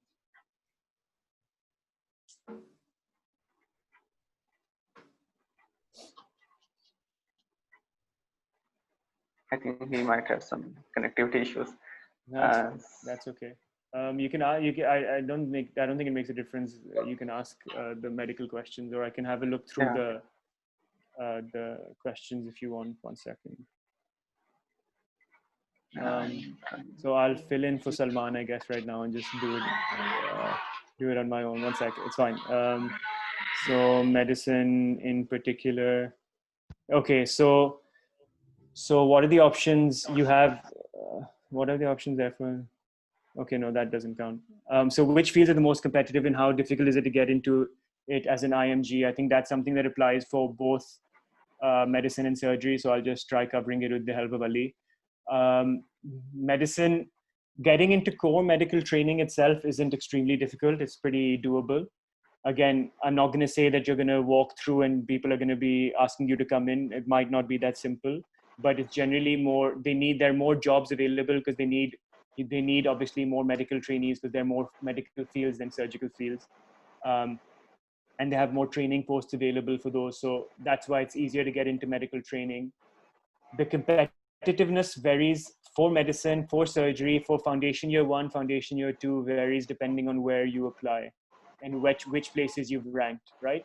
So, and I want to really emphasize this point. So if, for example, you expect to work in central London, that's extremely competitive. If you're centers like Oxford, Cambridge, Birmingham, big cities where people tend to want to live, are going to be more competitive.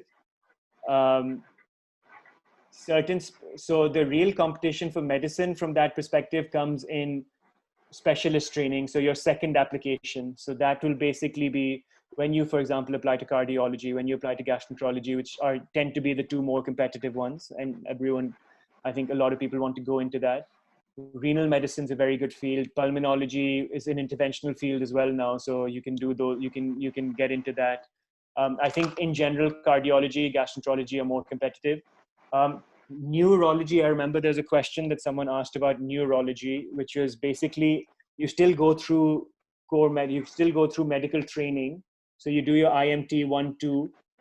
I think for neurology, for oncology, you don't have to do all 3 years of IMT training. You can do 2 years and then apply for oncology or hematology. One of the really scary, daunting things about going into medicine in the UK is the medical registrar job, which is basically when you're in smaller hospitals, you're basically at night and out of hours running the hospital. It's an extremely busy, stressful job. That unfortunately, even when you're doing cardiology, you're doing gastroenterology, it's basically a general medical on call. So it's not going to be specific to your specialty. And that's one of the major reasons a lot of people don't apply for medical training as such, because it is a very difficult, stressful job. Having said that, I think there's certain fields that that aren't on the acute medicine rota, and that would be rheumatology, neurology, infectious diseases and microbiology, hematology, and oncology, along with dermatology. Dermatology is extremely competitive. Again, expect to have to take time out and apply separately for things like dermatology. If, for example, someone's very specific in regards to where they want to do their training, then if someone says, you know what, I only want to work in London, then you might have to take time out as well. That's not to say that training in London is better than anywhere else. It's just that more people want to live close to. I think we should always keep an open mind. So if I got a job in Wales, I would go, because training is going to be good regardless. Yes, there's some variation, but like we said, certain centers can be good for, like, for example, some small hospitals may do a lot of procedures. Some small hospitals might refer you to bigger centers. But if you're in a specialist, if I want to do gastroenterology, I'm not going to spend all 5 years in one hospital. They're going to rotate me through smaller hospitals and bigger hospitals. So you get a very holistic view on the kind of medicine that's practiced everywhere. So it's not like you'll be lacking in training anywhere. Okay? I think I can add that for medical training, there's also a pathway called the Acute Care Common STEM. But that specifically applies for acute medicine. That includes acute medicine, emergency medicine, potentially, and anesthetics. So these three. But when you apply for an ACCS, or that's what the abbreviation, or Ali said, it's not interchangeable. So you can't switch if you've applied as an acute medical trainee, you can't switch over to anesthesia. And if you've applied as an ED, you can't switch over. But it's basically making doctors who are very good at acute care. So they give you enough clinical experience in all of these three fields so that you're good at intubation, you're good at running ITUs, etc. So it's a viable opportunity. Again, these posts are limited, but still not that competitive. If you want to do acute medicine, that's a specialty in itself. Geriatrics is a very big specialty over here. It's not the most fun, but having said that, for some people it might actually be interesting because it focuses a lot on your communication skills and ethics of it. Palliative care is also a very good specialty that a lot of people go into. That might not apply so much to Pakistan, but over here it's a very big thing. In geriatrics, I think when you look at it, things like stroke come into geriatrics rather than neurology. Yeah. So that's one big difference. So stroke medicine is different to neurology anyway. So they're two different subspecialization categories. Yeah. There was a question about emergency medicine. that's a separate application. So at core surgical training, you will then either apply to ACCS, which is the Acute Common Care STEM for emergency medicine, or do core emergency medical training. So that's separate. There's a question in regards to whether we can get the desired field. What are the chances of getting a job after clearing all the exams? The chance of getting a core medical training job is quite good. The chances of getting gastro/cardio specialty training, again, purely depends on how competitive your application is. It's still a national portal. There's still national interviews. So you have to obviously keep that in mind. Yeah.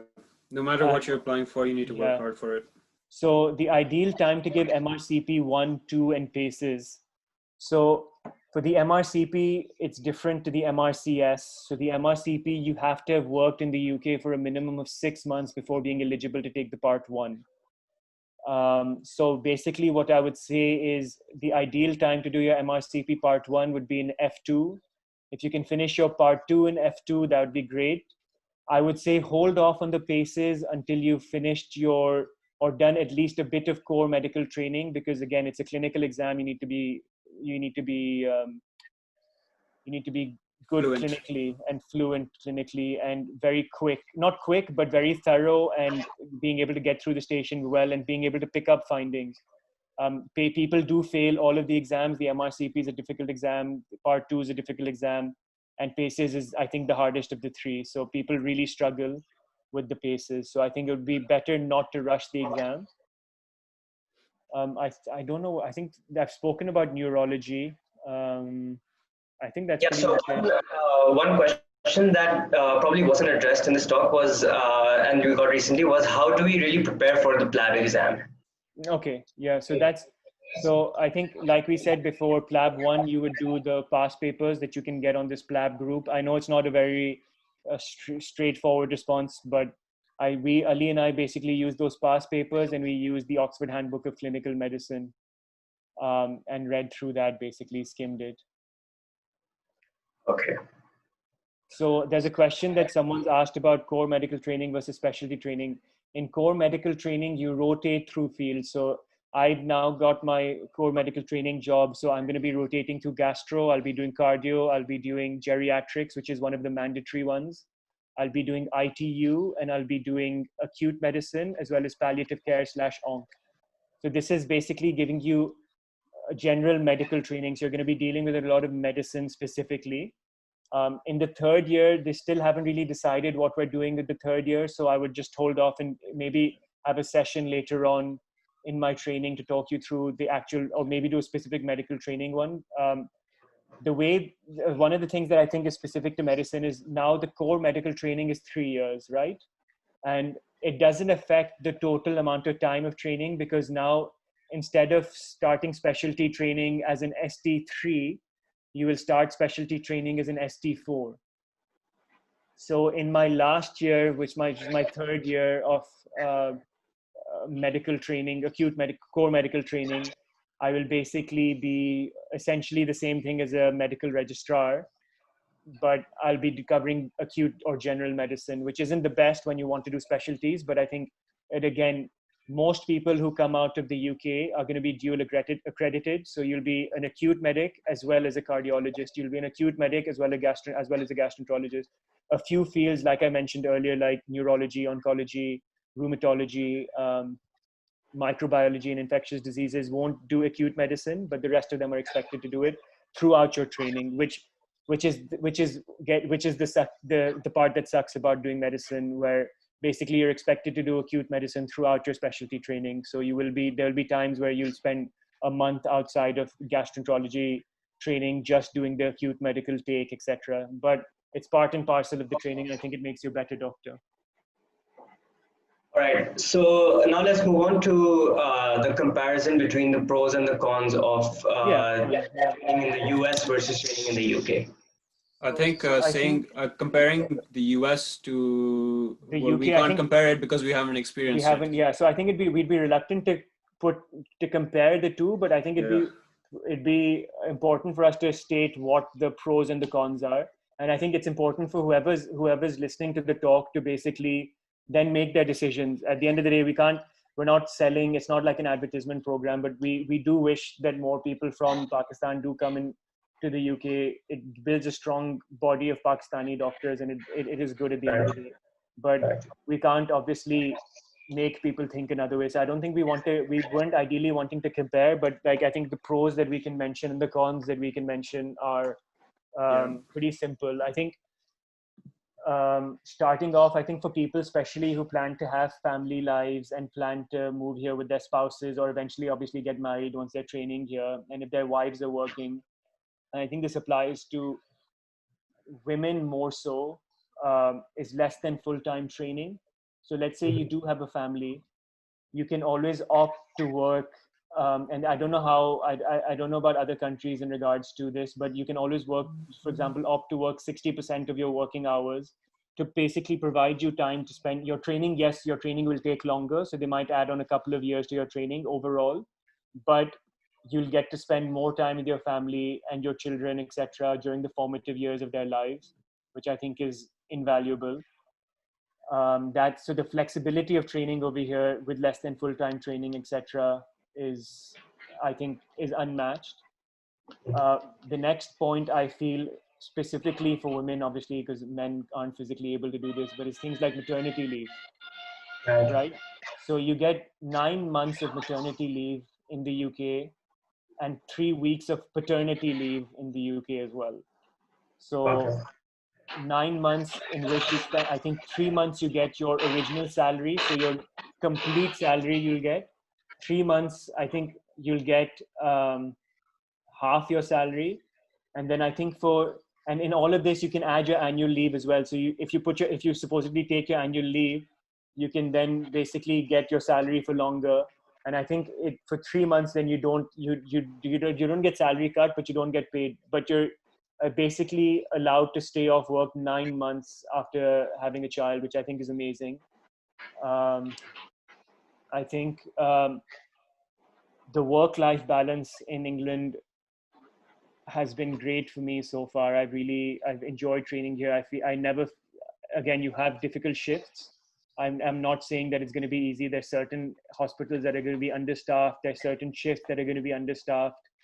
But I think overall, I've enjoyed my time working here. There's never been a point where I felt burnt out entirely. Like there've been days when I've taken on extra work myself, like locums, and then burnt myself out, but that was my own doing, right? So it's only one person to blame for those things.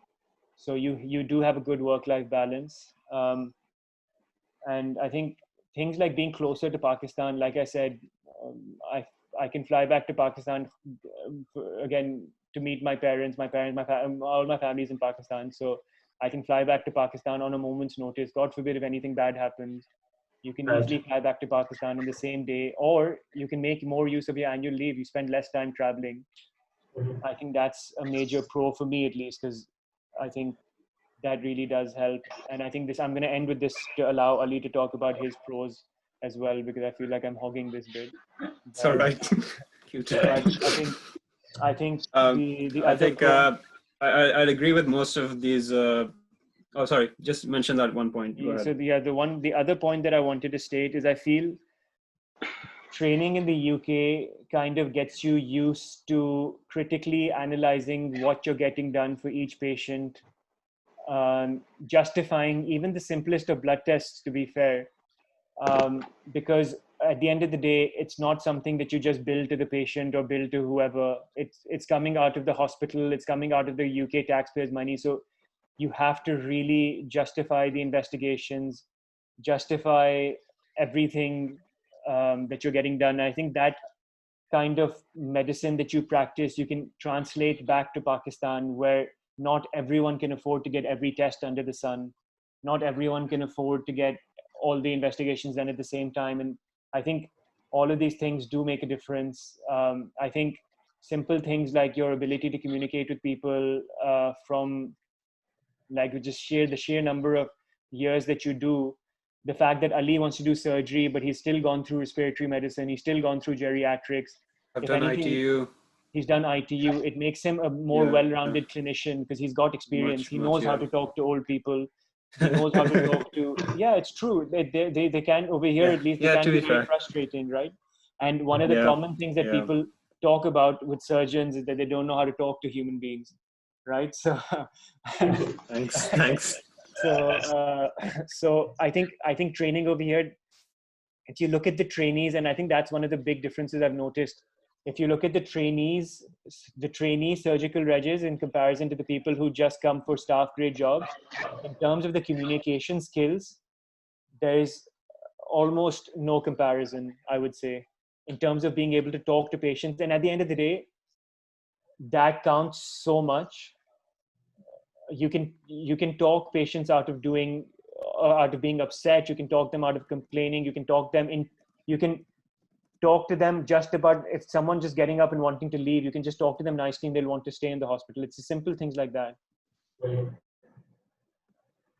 Now, Ali, the floor is yours, please. What I can speak about is that, well, I agree with all the things about the less than full-time training, the maternity leave. You get paternity leave as well. Yeah, exactly. 3 weeks of paternity leave. 3 weeks. But although I think sometimes there's a certain limit, and then after that you have to make it up later. Yeah. But that's a matter for that time, isn't it? You have flexibility. I mean, things are because it's written out for you. It's a system based on merit, and everything's written out for you. What's a big pro is that because you are a certain kind of person, because you're a certain kind of race, because you're a certain kind of nationality, or have a certain kind of orientation in terms of gender or sex, or you are not disadvantaged, and things are attainable, things are achievable, as long as you are showing that you are of a certain standard. And that's what's important here, to meet that standard. I think being close to Pakistan, big plus. I went back home 3 times last year in my first year. Shouldn't have, but I did.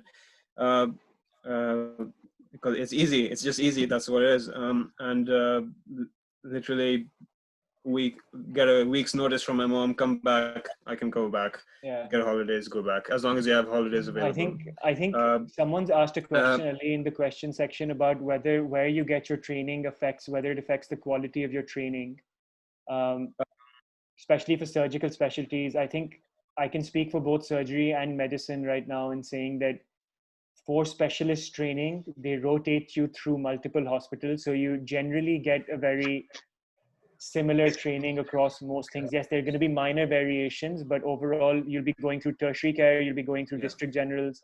So you'll generally get a pretty well-rounded training. I don't think it matters as much. You get placed in a deanery, essentially, or an area. And in that area, you will have tertiary care hospitals, district hospitals as well. Like the map you showed earlier. The map I showed earlier. In my area, there's Addenbrooke's Hospital, which is a major trauma center. There's my hospital, which is a DGH. Then there's Talha's Hospital, which is in the same area, which is a spinal center.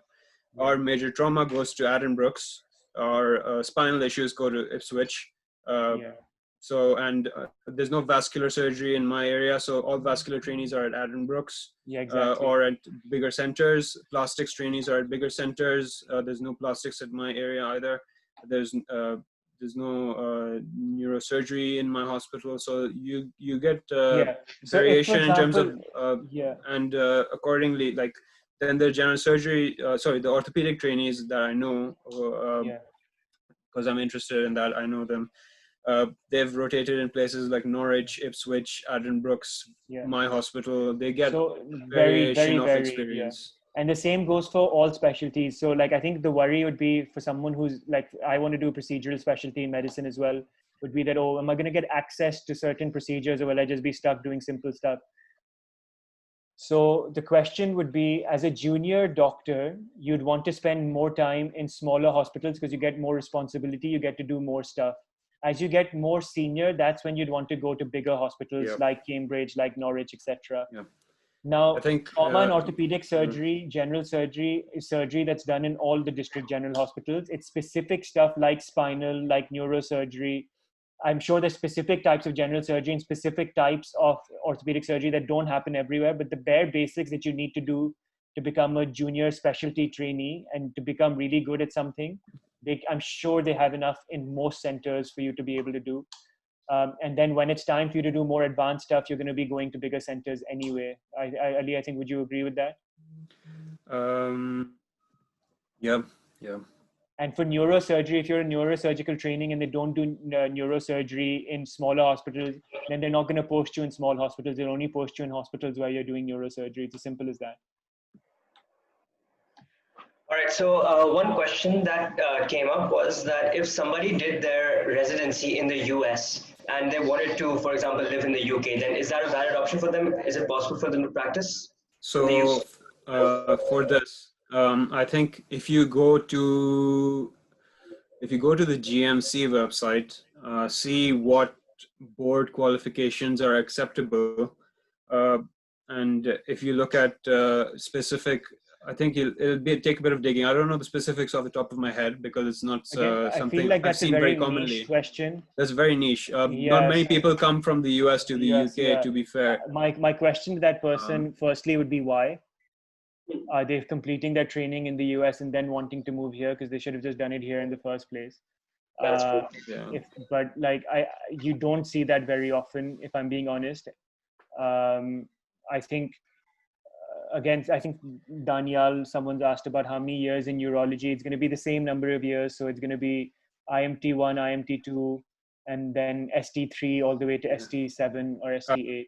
For people who have joined kind of late, I think if they missed that part of the thing, you can go to the websites for foundation training. So it's called the foundation program. You can write that down. A second one is called Oriel. So ORIEL. Yeah. Oriel, go on that website. It's the application portal for all of these applications. Yes. You can go on it, search for the closed applications and look for specific specialties. Yeah. You'll be able to find exact application guidance and what needs to be done accordingly. So important resources I think that we need to mention are your Oriel as a website, the foundation program training website. Core surgical training has its own website where it'll tell you the specific requirements. Internal medicine training will have its own specialty website telling you about their requirements. And each specialty will have its own dedicated application area where it'll tell you what the requirements are for those specific fields. Right. Okay, so all of this is readily available. It's a very streamlined process. So I think that's something that everyone after this talk should be able to do, and actually should go into, so they know what's expected. I think there's a question from someone again. Sorry, I'm just reading the comment about hijab/niqab while working in the UK, which is I think a very important question. There's no problems at all. Nobody gives a second thought to it. No, not at all. Also, this meeting is recording and it will be available on the SIG and IMIG website pages, Facebook pages. Okay, great. Yes, and we've just about crossed the 2-hour mark, so I'd like to ask one final question of the two of you. What is some advice that you can give to medical students right now who want to pursue their training in the UK, and something that you maybe from your experience could have done differently that we can do now? So Ali, you get started. Yeah.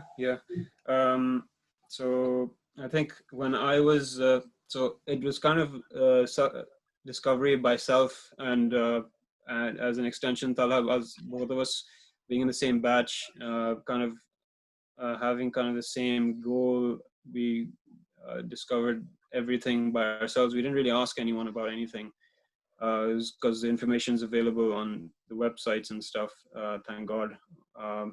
But I think being aware of the deadlines is an important thing. When I applied the first time, I actually applied when I was finishing my final year of medical school.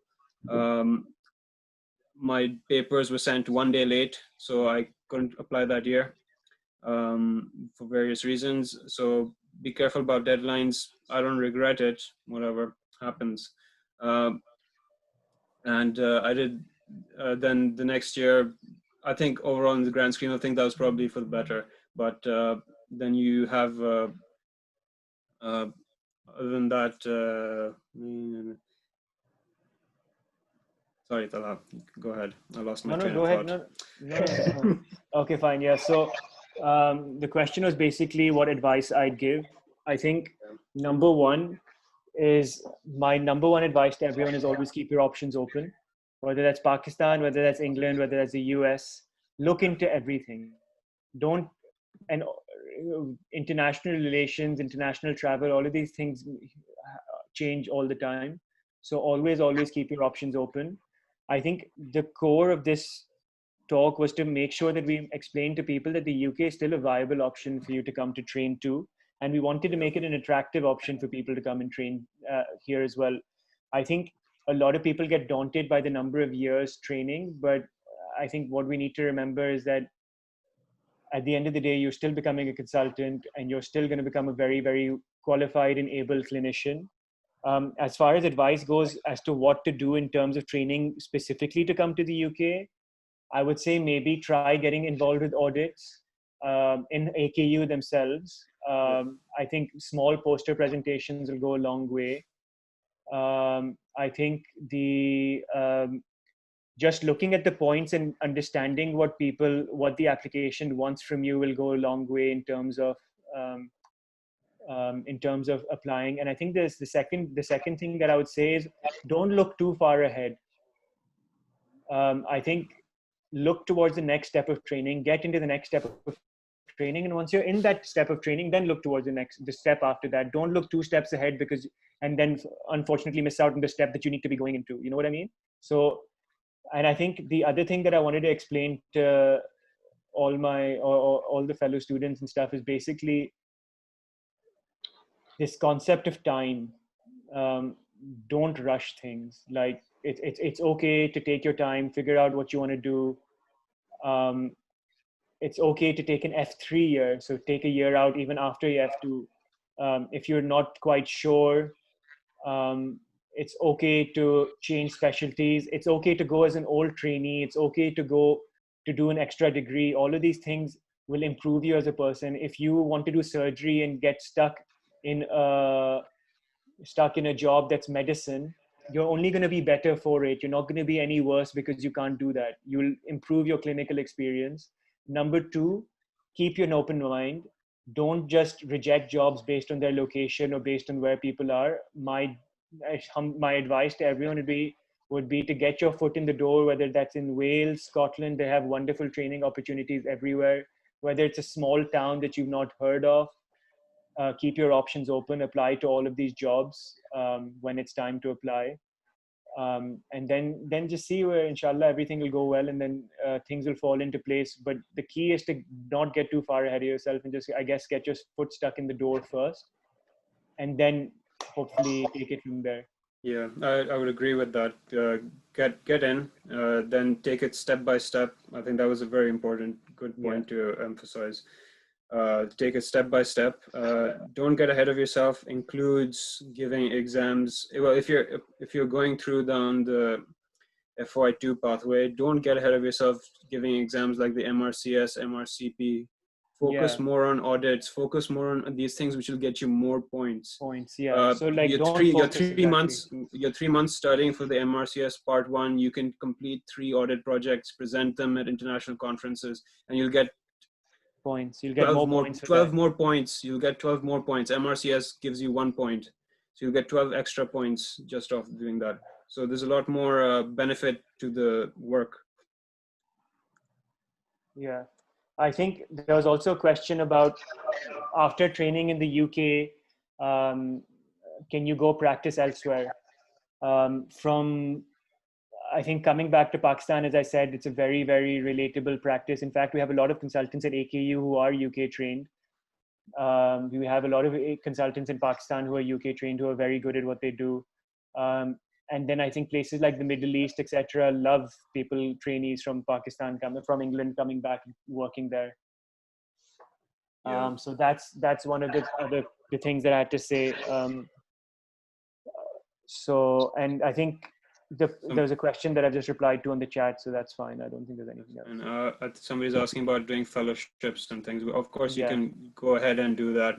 But you'd need to give your exams for going to that country, things like that. The right time to give PACEs, as I would say, is during your core medical training. You can't do your PACEs before core medical training anyways. So maybe within the first year or so. And the Bare below elbow, I don't think it's too important, but I think I can understand where you're coming from, though. If you're worried about covering, and if that's your tradition in terms of unfortunately, it is one of the things. Yeah, it is one of the things they do here. Yeah. So you have to, regardless, maintain that you're bare below your elbows. I think from an infection control perspective. The other thing that I wanted to mention, I don't know whether it's a relief to most or not, but we don't wear white coats here. So I personally hated wearing a white coat all the time. So I'm quite happy with that. All right. So I think that's about it from us. I would like to thank Dr. Ali and Dr. Talha on behalf of the Internal Medicine and Surgery interest groups. And I want to thank all the participants who stayed with us for this long. I hope most of your questions about the UK pathway have been answered. And yeah, that's about it from us. The recording is going to be available. Thank you very much. And take care and stay safe. Thank you very much, Dr. Talha and Dr. Ali. Well, thank you guys as well. I hope this helped, and I hope we've kind of made this option more appealing to everyone. We would love to see more Pakistani faces that we remember. Definitely. As well. And new faces. And new faces, yeah, obviously. I would really again, when we are contacted personally, I think Ali and I both try our best to contact people and get back to them as soon as we can. Yeah. And I would love to have more sessions. Don't worry about the time. Just send a message and we'll contact when we're free. Exactly. And you don't have to be formal at the end of the day. We're not that old. We graduated. I know we graduated 4 years ago, but we're happy to help whenever. So I think there are a few questions that are very specific that we might not have been able to answer, but we can get into that later on. So yeah, thank you guys for Salman, Manzar. Thank you very much. For doing all of this. You guys have done a great job.